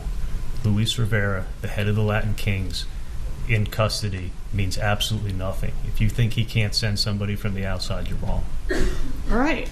So my question to you is, did that happen? Because you told yesterday. Was I killed yesterday when I was in jail? No. And nobody in your family has been killed so far. You're talking about in the last 24 hours? Right. Not that I know. Okay. But you're worried about that. I think now that I've spoken, I do have a concern, yes. Okay. But not too concerned to remain silent when it's your... Actually, now that you mention it, yeah, no. I just didn't think about this, in my preparations. But now that you mention it, now that I've said what they threatened to kill my whole family for if I ever said, I am worried, very worried.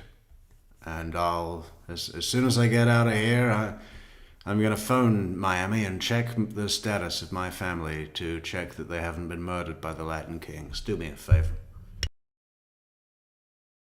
Your own butt on the line, right? I'm here to tell the truth. And yes, do I have a concern now that I told you what happened? Absolutely. Mom tells you on that first wire call that the bump involves the two of us, referring to yourself and your mom, right? Yes, that's what she said. And would you agree, prior to your explanation, that looks pretty incriminating? I think if you don't know what happened, you can assume the worst. Isn't it true that you had to add the bit about confiding your extortion in your mom in order to put that toothpaste back in the tube? No, that's what happened when I got the checks. Otherwise, why would you bring your mom into this? He started pressuring me and saying, this makes no sense. Why are you doing this? You're not dating Katie. And that's when she found out. But your mom is the most high-strung out of the whole group, right? And she's old and she worries, right? I don't think she's super high-strung, but she does worry about her kids. You don't? No. You've never met her. Well, you said she was, quote, notorious for making a big deal out of everything. I mean, she overreacts, but she's a mom. I think a lot of moms overreact. Okay. You could have told her, you know, Katie's down on her luck and I'm just going to be putting her on the payroll. I mean, you were making enough money, you could tell her to just write checks, couldn't you? Why'd you have to tell her it was an extortion from Latin King gang members? Well, okay, at that time I didn't know anything about the Latin Kings. But when I told her what happened, I was thinking that, you know what, it actually would be good if someone knows what happened in case I get killed. They at least know what direction to start looking in. So until that point, nobody even knew. So I just, when she started questioning me, I just said, you know what, I'm going to tell you, but don't say a thing to Dad. Don't say a thing to Wendy. You got to promise me. I didn't want her to ever talk about this again. And that was the day that she found out, is when I got the checks. What she doesn't say on the wire is, it's happening again. I was approached by another extortionist today. Does she say that? No, she's talking very carefully. And you say carefully, but isn't carefully the same thing as code? No, they're two totally separate things. Do you know the difference? You weren't really giving her money for a TV, were you? Giving her money for a TV. This TV is probably going to be about $5. Okay. I need you to bring cash tonight. I wish she picked another object on planet Earth other than TV. But TV is code for absolutely nothing. There is no code in this case involving TV, and you keep... And when I use emphasis, it means it's true. The stronger I say this, the more believable it is. Circling TV, you're wrong. Is it a coincidence that the repair of the TV that you bought Wendy as a divorce gift because it was cheaper than hiring a hitman is your sister's alibi for the murder, and then your mom brings up TV, first call on the wire? It's not an alibi for a murder. She had a broken TV. You got to ask Lincoln, who threw the remote at the TV. Was it a coincidence? Is the TV thing a coincidence? That's what I hear you say. Oh, that the repairman was there that day? Yes, sir. Yeah, that is a coincidence for sure. There's a... Yeah, Lincoln was 2 years old when this TV accident was supposed to have happened. Let's bring him in, have him be sworn in. Lincoln Burrows. Not Lincoln Burrows. What's his name? Lincoln Adelson Markel. Do you swear to tell the whole truth and nothing but the truth, so help you God?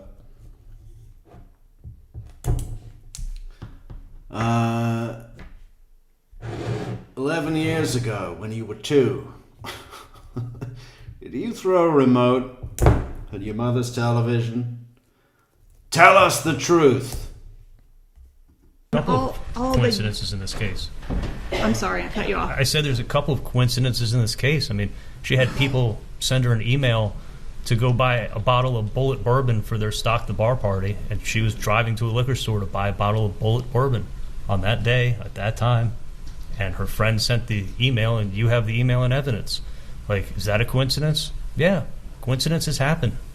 And that you might not be the right Katie talk.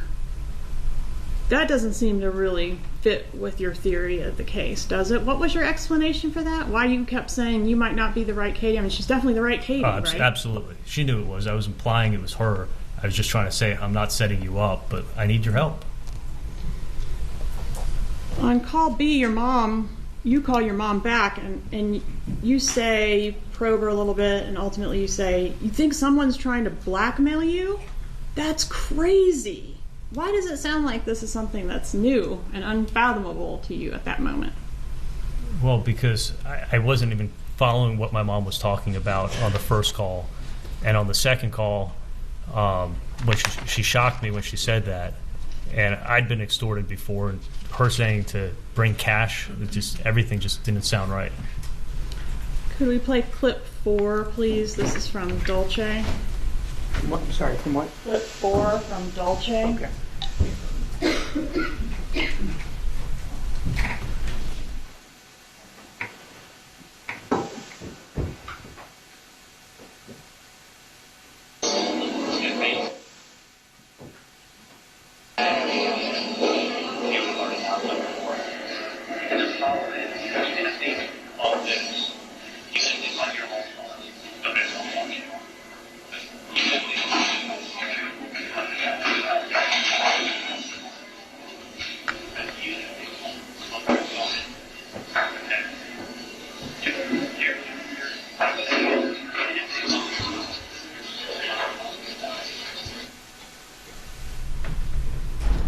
Even if they had any evidence, the first words out of your mouth on this clip, even if they had any evidence. No. Strike. The quote is, if you say, if they had any evidence, we'd have already gone to the airport. And I know you already testified about this, but does an innocent person say, if they had any evidence? Right. Katie's saying it's the police, and I'm saying that we're innocent. They're not going to have any evidence to show we were part of something that we were part of. If we had any part of this, we'd be going to the airport right now. And I Isn't still say it the true, same doctor, thing. that they're not going to have any evidence because you were careful? No, because we weren't a part of this. You were smart. No, we weren't a part of this. You walled yourself off from I was the sure they're killers. not going to have evidence to show I did something I didn't do. So we're not running to the airport. And you're untouchable, right? No, we didn't do a murder. I wasn't part of a murder. There's no reason to run to the airport.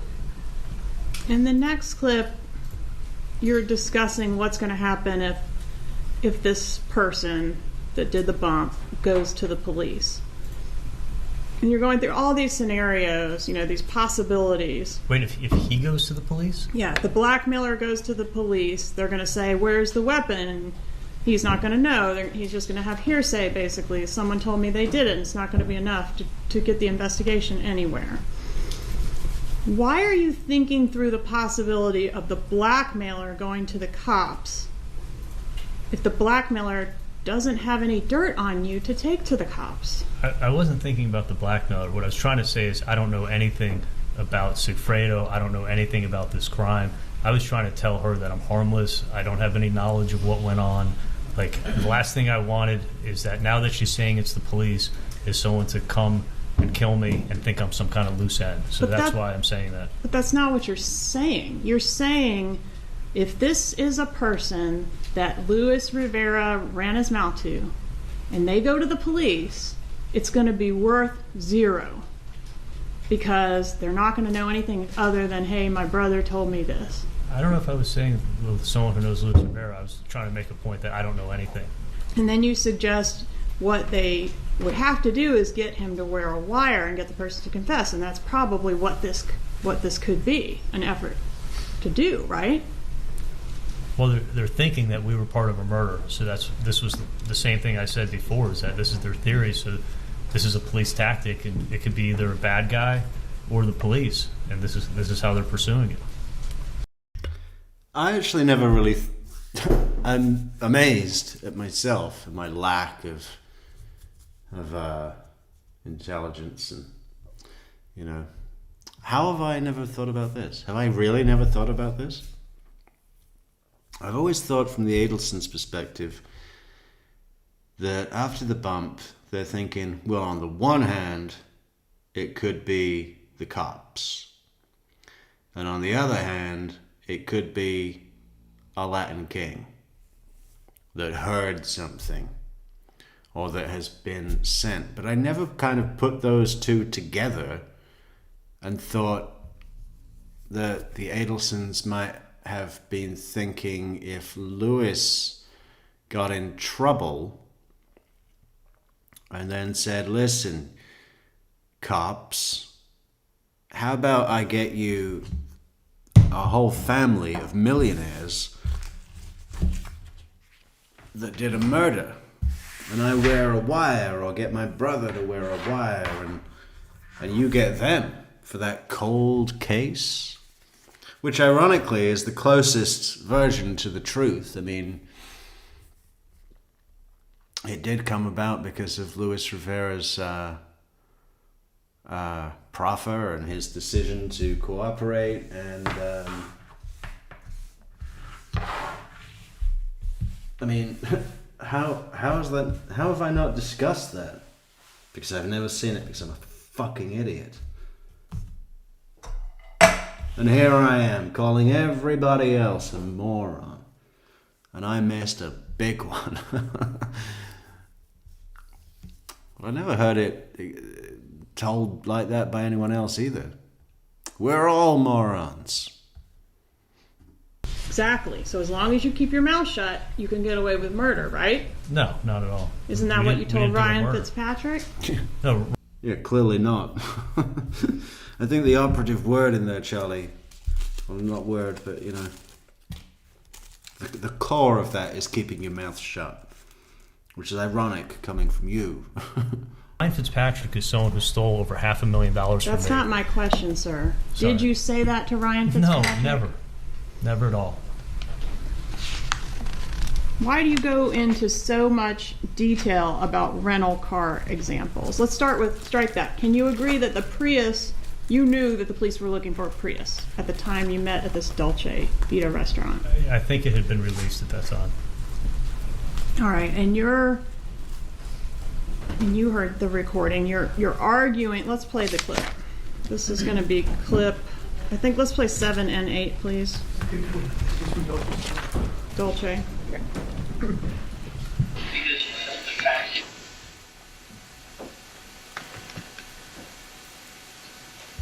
Because the fact is like, even if, let's say, you just got in my car, and then I go ahead and I get in the car, and then I go, and you're getting in the car, I go, yeah, she was in my car, and she got out, and she did this horrible crime.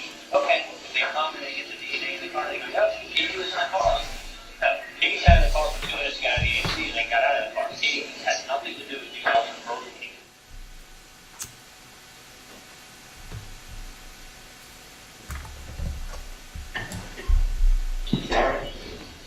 Outside of that, there's no evidence. Okay?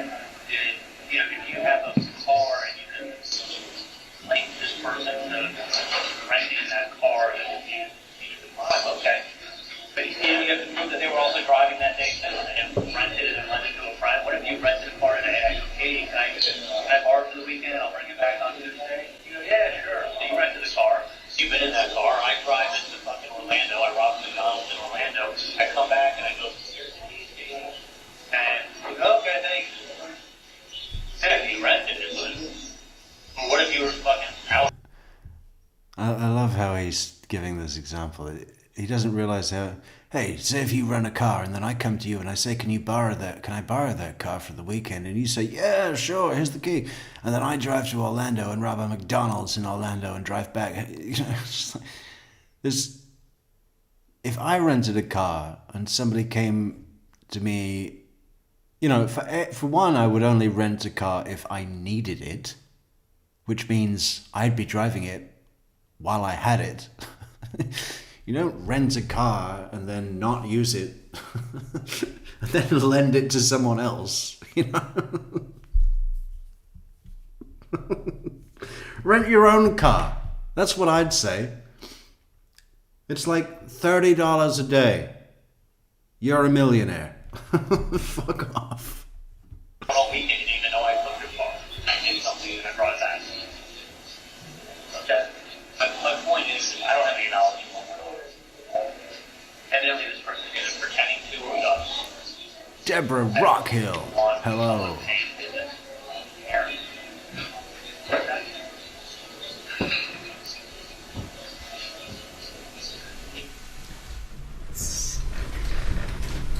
Sounds like you're saying even if they track down the Prius, even if there's DNA or fingerprints in the Prius, meaning like they can link someone to the Prius, that's not going to be enough evidence to make any arrests in this case. Is that what you're saying? No, not at all. What I'm doing is I'm restating. You've answered my question. Can I give you an On redirect, you'll have an opportunity. Well, my question was. One moment. My question We're not is- just wildly arguing. Mr. Adelson, please answer the question. Okay. I can just ask you a yes or no question. Please allow me to and answer your question. Okay. Can I? Yeah. Okay, sure. Help yourself out. What I was saying to Katie is that the information she had just told me in the car about Sigfredo not being there when the crime was committed, she told me that Sigfredo was high on drugs at the hotel and that Luis had rented a car and that he's the one who killed Dan. And I'm restating to her that I don't have any knowledge of what went on, and that all I know is that Sigfredo wasn't even there when this happened. So that's what I'm restating to her. That Sigfredo can't be caught even if he's connected to the crime, to the car? I know that Sigfredo wasn't the one who killed Dan. Okay.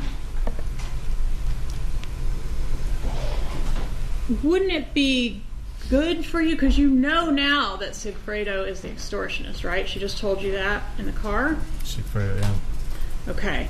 And wouldn't it be good for you if the police investigation into the Prius led to the arrest of the killers/extortionists? If they arrested the people that killed Dan, Yeah. I know the extortion would stop. As long as I kept my mouth shut, I'd be safe. Right. So why are you trying to argue to her that, like, the car is not going to lead anywhere? They're not going to be able to do anything with the car. That's not what I'm saying. I'm just saying that I know that Sigfredo wasn't the one who killed him. Did you say on this recording, if they're a bad guy, there's two ways of dealing with it? Go ahead and contact the police. They'll contact him, the blackmailer, and arrange a setup. Take him down, and he'll proffer 10 years, and now tell us everything you know, or else you're going to serve 10 years in prison. Next thing you know, this person is singing. He's calling out your name. My parents are going to have to tell the story of what happened. Singing about what? About the extortion? No, I think you're reading it wrong. I know the audible is bad. What would are those the words? Yes, sir. What would the extortionist, and now I'm referring to the one that contacted your mother. The Latin King extortion. Well, they're both Latin kings, right? The second extortion. What would they have to sing about? The second extortion would be singing and talking about the first extortion, where they learned their information from. Who cares? That doesn't have anything to do with you. Well, when they catch the first extortion, Katie's tied to them and I'm tied to Katie. They're going to come talk to us, and we're going to be in danger when we tell them what happened. So I was saying if they catch the second, they're going to turn in on the first, and that's the same thing I said yesterday. You gave very precise instructions to Catherine Magbanua on what she was to say when she calls the phone number, right? Yeah, Did you do that? Absolutely. And then you say, quote, "You'd better kill him because he's going to be a big problem. And he knows who you are. If he can't do it, I'll have someone else do it." Aren't you telling her that if Garcia can't handle this problem and kill whoever's behind this, you will have someone else do it? You're reading it totally wrong. It's a yes or no question, sir. No, you're wrong. When Dan Markel's murder was taking too long to happen, didn't you tell Catherine Magbanua that if she couldn't get it done, you would find someone else to do it? No, I've never said that either. And then you say in the recording, I'm back to Dolce now, yeah, and guess what? When the effing police show up and there's a doctor, there's an oral surgeon standing there with a dead gang member in his effing driveway, they're not going to come down too hard on me. So you knew you'd be believed if you went to the police, right? I didn't know I'd be believed, but I feared for my life. And then you say, so help me God, if they fuck with my family, it's going to be fucking Nazi shit. Because this will be done. You know what I'm saying? I mean, Katie, I don't care what I spend, okay? I swear to God. What is Nazi shit? That's an expression that Katie would use to describe someone that's going crazy. Because I think the Nazis were absolutely crazy people. So I'm saying I'm going to get somebody to go crazy on the guy that's trying to extort my mom for money. I'll pay someone to go threaten him and to scare him. I was not talking about killing anybody. Well, you say the word kill. Yes? I'll pay someone to go threaten him and scare him. Well, why didn't you just do that in the first place? It's the same guy that was the problem in your story in the beginning. No. Nazi shit was an expression that Katie would use to describe somebody that's going crazy. You know, they're going crazy. And the Nazis were crazy people. So we put them together, and that's what it means. No. Oh, when you're putting the words in my mouth, well, we could do that sir. sentence. Do you say the word kill? I'm talking about if Sigfredo's coming after you, he's such a dangerous guy, you'd have to kill him to stop him. That's the only thing you could do. Not talking about killing the extorter. I'm talking... Yeah. He's like Voldemort. Sigfredo Garcia is Voldemort. You know, we actually don't even use his name most of the time for fear that it will summon his spirit and presence. We call him, what is it? He that shall not be named. That's how we refer to the Dark Lord, Sigfredo. You know, he's such a dangerous guy that if he's coming after you, the only way to stop him is to kill him. I mean, it's really got this supernatural vibe to it, don't you think? Like, he's a non-conventional tough guy, okay? The only way to you can't stop him with bullets. Second extortion. Okay. I'm saying that if Sigfredo's coming after you, the only thing that you could do is you'd have to kill him to stop him. I'm not talking about killing anybody. I'm talking about that's the only way that you could stop. Or put him in jail. That also worked quite well. Sigfredo from coming after you is you would have to kill him. And that's exactly what I said there. You're wrong. That's exactly what I said. All right, thank you. Nazis kill, right? Isn't that like their primary objective? No, I think Nazis are insane, crazy people. That exterminate, right? Yeah. They don't kill, they're just insane, crazy people that hand out flowers to Jews. You know, Kristallnacht was their way of celebrating the springtime. That kill, yes, but they're crazy. That was an expression she would use, and that's when I used it to her. But it's basically saying I'm going to have someone go crazy on this guy. I could have used the word crazy. I thought it was interchangeable. Isn't what you're doing here in this portion of the tape feeling her out to make sure Garcia doesn't have any bad feelings toward you? When I said it, yeah, I thought he could have been behind. Interchangeable. Crazy and Nazi, interchangeable. So, you know, if a loved one, heaven forbid, suffers from a psychiatric event, some sort of form of schizophrenia, and ends up having to be, you know, what is the word? Committed? Oh, is that still polite, or is that a bad word now? I never remember. A loved one is committed, and you're explaining to other relatives, you know, the terrible nature of the events that have befallen your family. And you say, instead of saying, oh, you know, they've had some, you know, mental issues for a while, and finally they went crazy, and they've had to go to a place where they can get better. You know, as far as Charlie says it, Nazi is interchangeable. So you could say to your other relatives when explaining what tragedy has befallen your family, Uncle Joe, yeah, he turned into a Nazi, and now he's been taken away to be looked after in the Nazi hospital. I mean, what the fuck? No one believes this. And the Look at Phil Markel. Phil Markel's like, what? Say what? Abortion. I think I've said that before. And you go into like how your relationships didn't overlap, you never disrespected him, and you mentioned that, you know, you don't think that they, I assume you mean these other people, associates that have contacted your mom, would want to mess with his connections, right? You remember? But you're talking about the copycat extortion. Right. And then you ask if he's too far removed, or can he still make a call? Are you referring to Garcia in that? Yeah, exactly. So can Garcia make a call to try to figure out who this is? Can Garcia help stop the second extortion? Someone's doing a piggyback extortion on the first. That's exactly what I said. On the topic of conversation for Catherine Magbanua, don't you say, I look for things to do, I show you, that's the difference?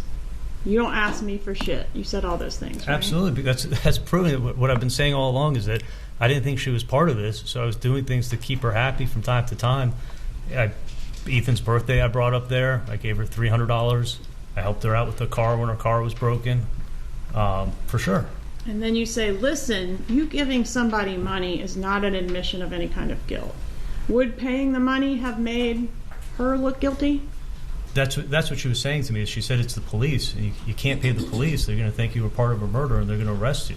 But if it was an extortionist, it could have created a monster, right? And if you don't pay the extortionist, you could get killed. So when or these you could keep getting guys... extorted. I'm sorry, go ahead. I said if you don't pay the extortionist, you could get killed, or you could keep getting extorted. But your main concern was that if we pay, this guy will think I'm an ATM machine, right? He'll keep coming back again and again and again. Don't you articulate that to Catherine Magbanua?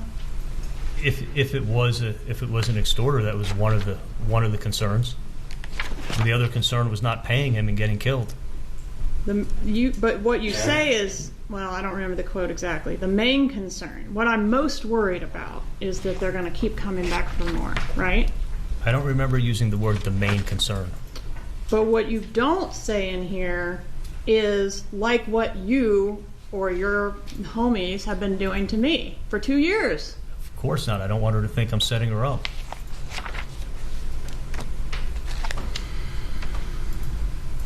Why are you explaining extortion and how extortion works to Catherine Magbanua? In there? Yeah. Because I know. But she knows too, doesn't she? So I repeat myself. I do that. You also explain it to your mother, how extortion works, and has known about it for 2 years too, right? From what I told her, yeah.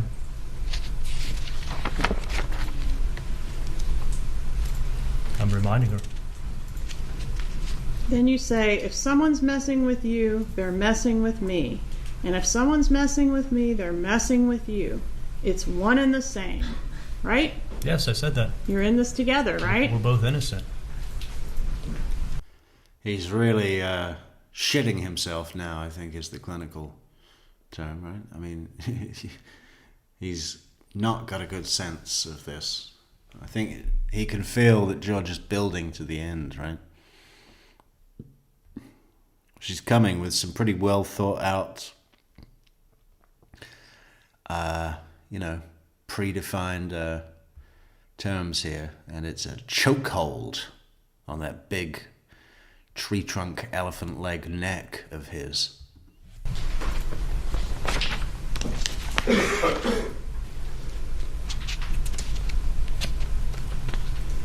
You were very obviously relieved on the wire when you came to the conclusion that this was law enforcement.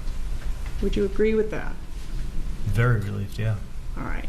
And at that same time that on the wire you're expressing relief,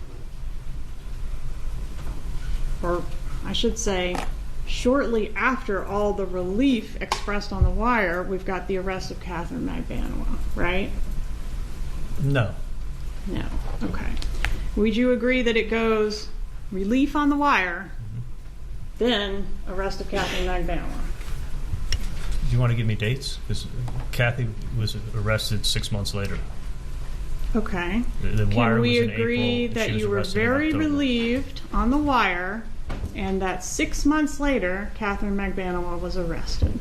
She was arrested 6 months later, correct?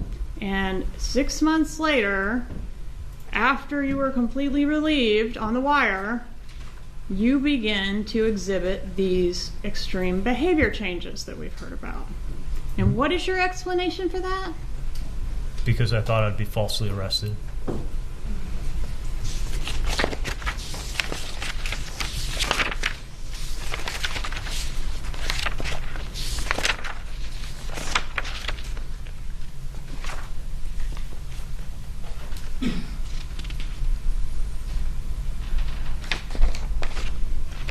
Did you encourage Catherine Magbanua to reconcile with Garcia?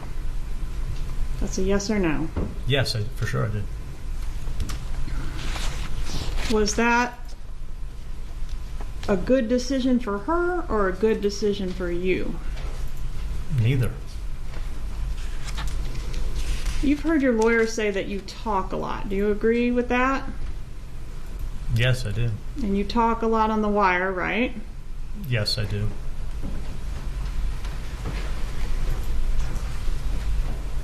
Do you agree you're not a direct person? My direct person? There's a lot of circular talking on the wire. I mean, however you want to describe my mannerisms of talking, you're welcome to describe them. I'll do that in closing. What I'm asking is, do you agree that you are like that? I think at times I'm direct, for sure. However, you wanna bully me on the stand? Is that it, Kappelman? You wanna talk about my speaking style? Because I have ADHD and dyslexia, and I was bullied at school by teachers that didn't understand my brilliance. Is that what you want to do, Kappelman?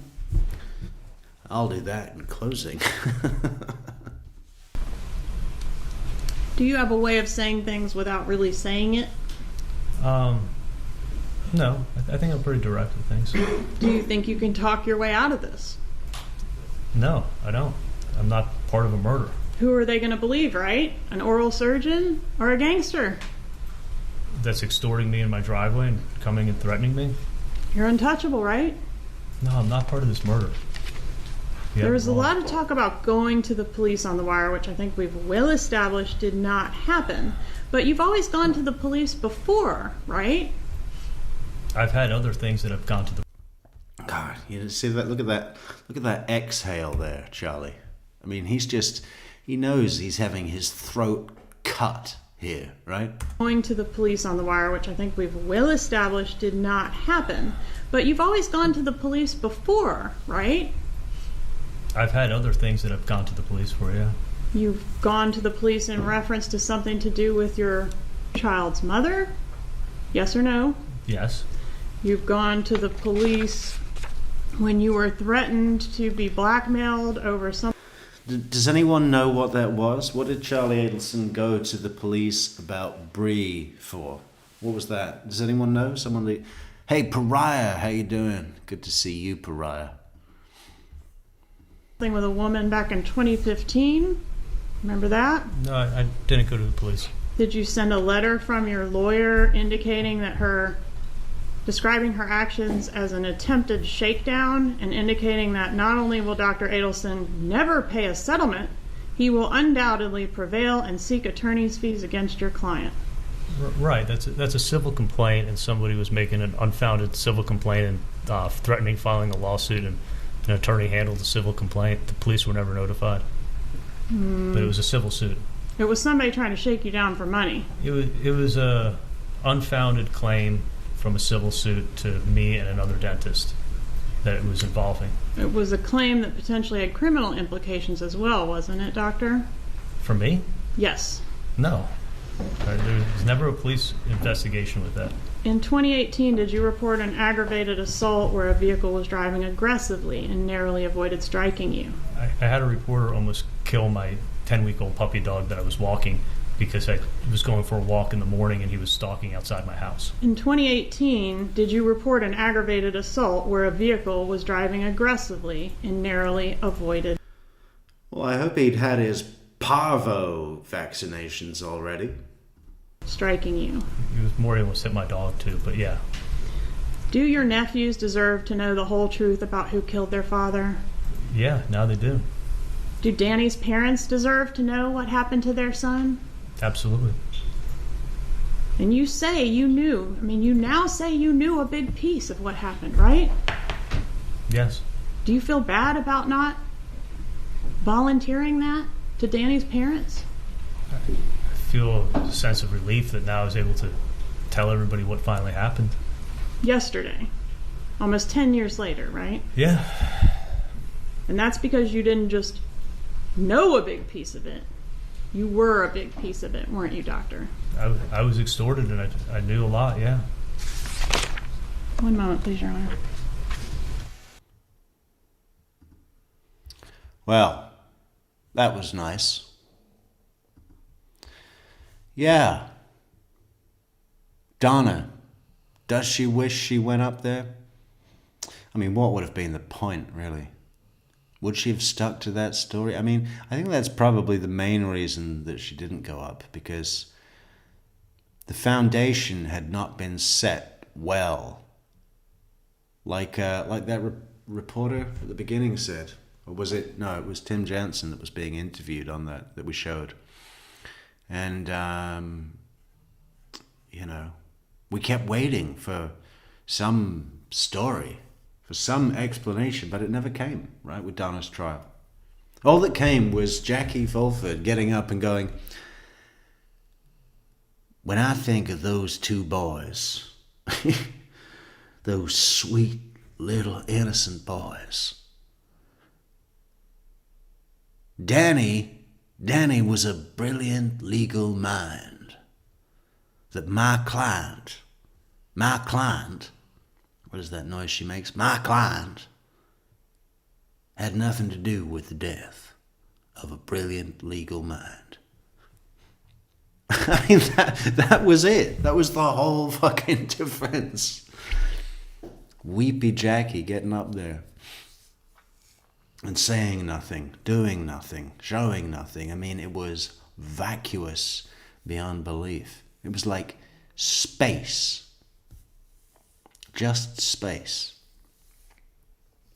Now, if the foundation had been set a little better and the jury just had something going, what about this thing? I think Donna would have been more comfortable getting up there and doing her I'm an old lady thing. But it just didn't happen, right? It didn't happen. Does she regret it? I'm sure she regrets a lot. Inside. She regrets things that she'd never tell us about, never admit to anybody, or to herself. She's convinced herself of this other reality, and it's amazing. It's amazing. Coloring and true crime. What are you coloring?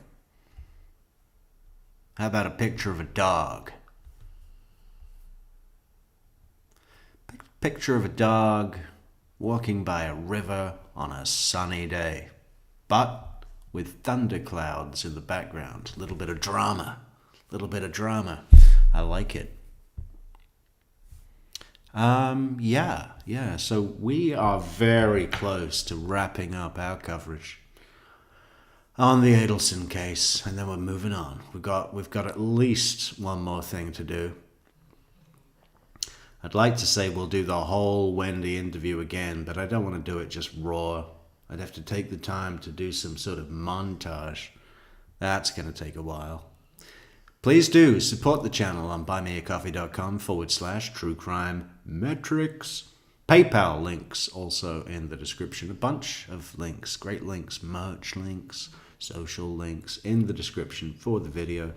Help us reach our goal and get Soap that big bucket family size of KFC for her birthday that I missed. We've been so busy. She's 9 now, and people still come up to me saying, is she a baby? Is she a puppy? She's young at heart. Yeah, we got to get her that cake, that novelty cake, that theme cake. I love it. So tomorrow, I'm way out of schedule today. It's 7 o'clock in the morning. So I guess I'll sleep now, wake up at 12, then take the dog out, then come back, then prep the show for the evening. It's going to be good. I can't say what it is. It's top secret, but it's coming. It's coming, trust me. I just want it to be good, Yeah, I could show it now and wing it and just fudge it. But is that what you deserve? Is it what the channel deserves? Is it what I feel comfortable in doing? No. The answer to all of those questions is no. So we're going to have to take time. But that's okay. Yeah, and then what are we doing? Well, I think we're going to be moving on. I think we're going to be moving back. We're going to be moving back in time. Maybe we'll do Parkland. It's a great, there's a bunch of, I don't want to do the whole trial, but there's a bunch of stuff about it that I do want to cover. Most of all, a couple of the victim impact statements, which were some of the most brutal and artful that I've ever seen. We've also got to move on to Daryl Brooks. Daryl Brooks, the Christmas parade rampage, mowing down the people. You know, I actually made the mistake. Of course, YouTube has taken all the video footage of him actually hitting people in that Ford Escape off YouTube. And I made the mistake of going and finding it on something that's not YouTube. It wasn't dark web or anything, but it was just another site that wasn't quite as censored. And it was horrific. I mean, I wish I didn't see it, and I am not squeamish. It was way too much. It was like, holy shit. You know, the Charlie Kirk thing people were saying, oh, don't seek it out, don't go and look for it. And I was like, well, obviously I'm going to look for it. That didn't make me, recoil in horror at all. I thought it was pretty amazing how much blood came out of his neck. It was like a snake coming out of his neck. But, this thing about Daryl Brooks hitting a bunch of children with a big fucking car, and they just fly out of the way like bowling pins when they're hit. I mean, they disappear.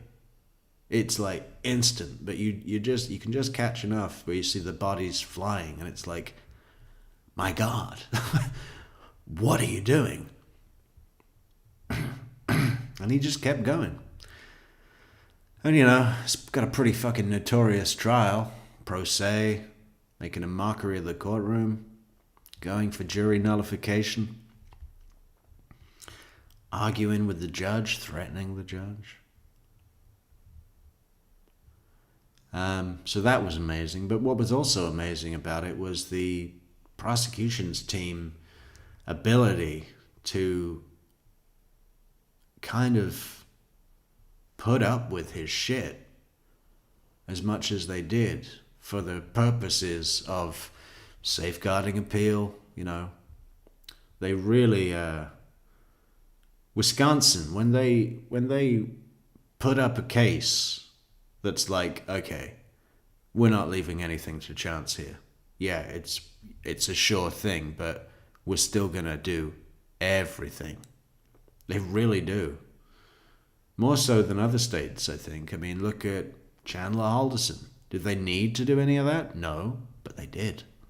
Daryl Brooks, did they need to do any of that? Probably not, but they did.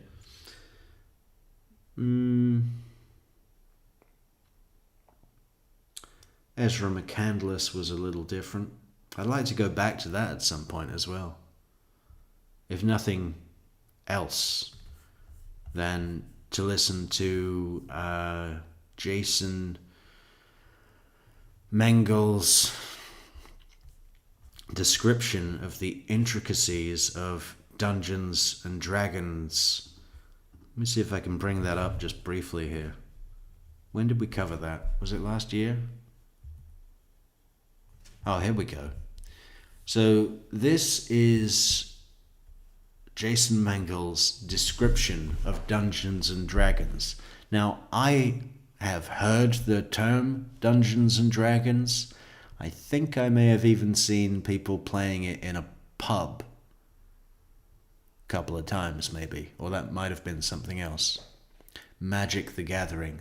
I was never into any of that, but I'm familiar enough to know that it's some sort of fantasy role-play game that people do. But that's the extent of my knowledge. But I'd like to say that with the length of Jason Mengel's description that my knowledge would have become more, but I think it actually got less. Because this is it. You roll the dice. It's kind of like a game of chance. But like you get to, I'm saying like a lot. It's improv with your friends. So you create a character.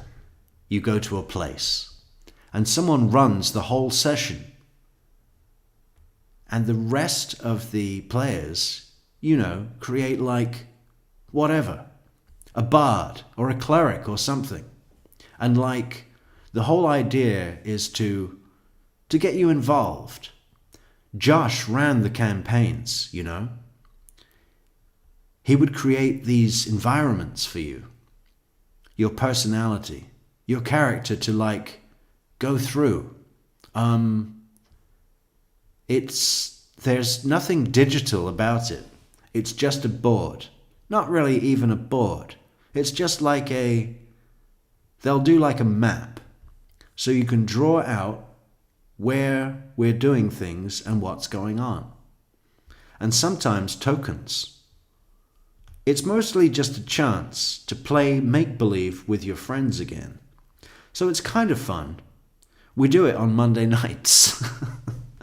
Does anyone understand that? Because when I read it, especially in this way, to me it sounds like a Charles Bukowski poem.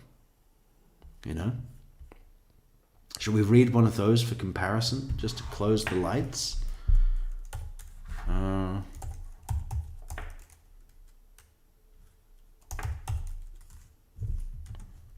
What should we do? Should we do that one about the graveyards is good.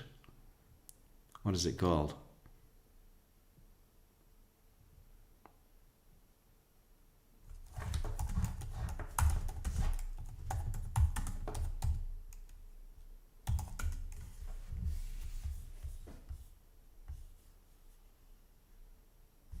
I think it's called Alone with Everybody. All right, and then we're saying good night. Bukowski, Alone with Everybody. Read as if Jason Mengel is telling you the rules to Dungeons and Dragons. The flesh covers the bone, and they put a mind in there, and sometimes a soul. And the women break vases against the walls, and the men drink too much, and nobody finds the one. But keep looking, crawling in and out of beds. Flesh covers the bone, and the flesh searches for more than flesh. There's no chance at all. We are all trapped by a singular fate. Nobody ever finds the one. The city dumps fill. The junkyards fill. The madhouses fill. The hospitals fill. The graveyards fill. Nothing else fills. And on that cheerful note, we will say good night. Have a safe drive home. Thank you for coming, and have a happy Sunday. Okay? Thank you, everybody. Love you.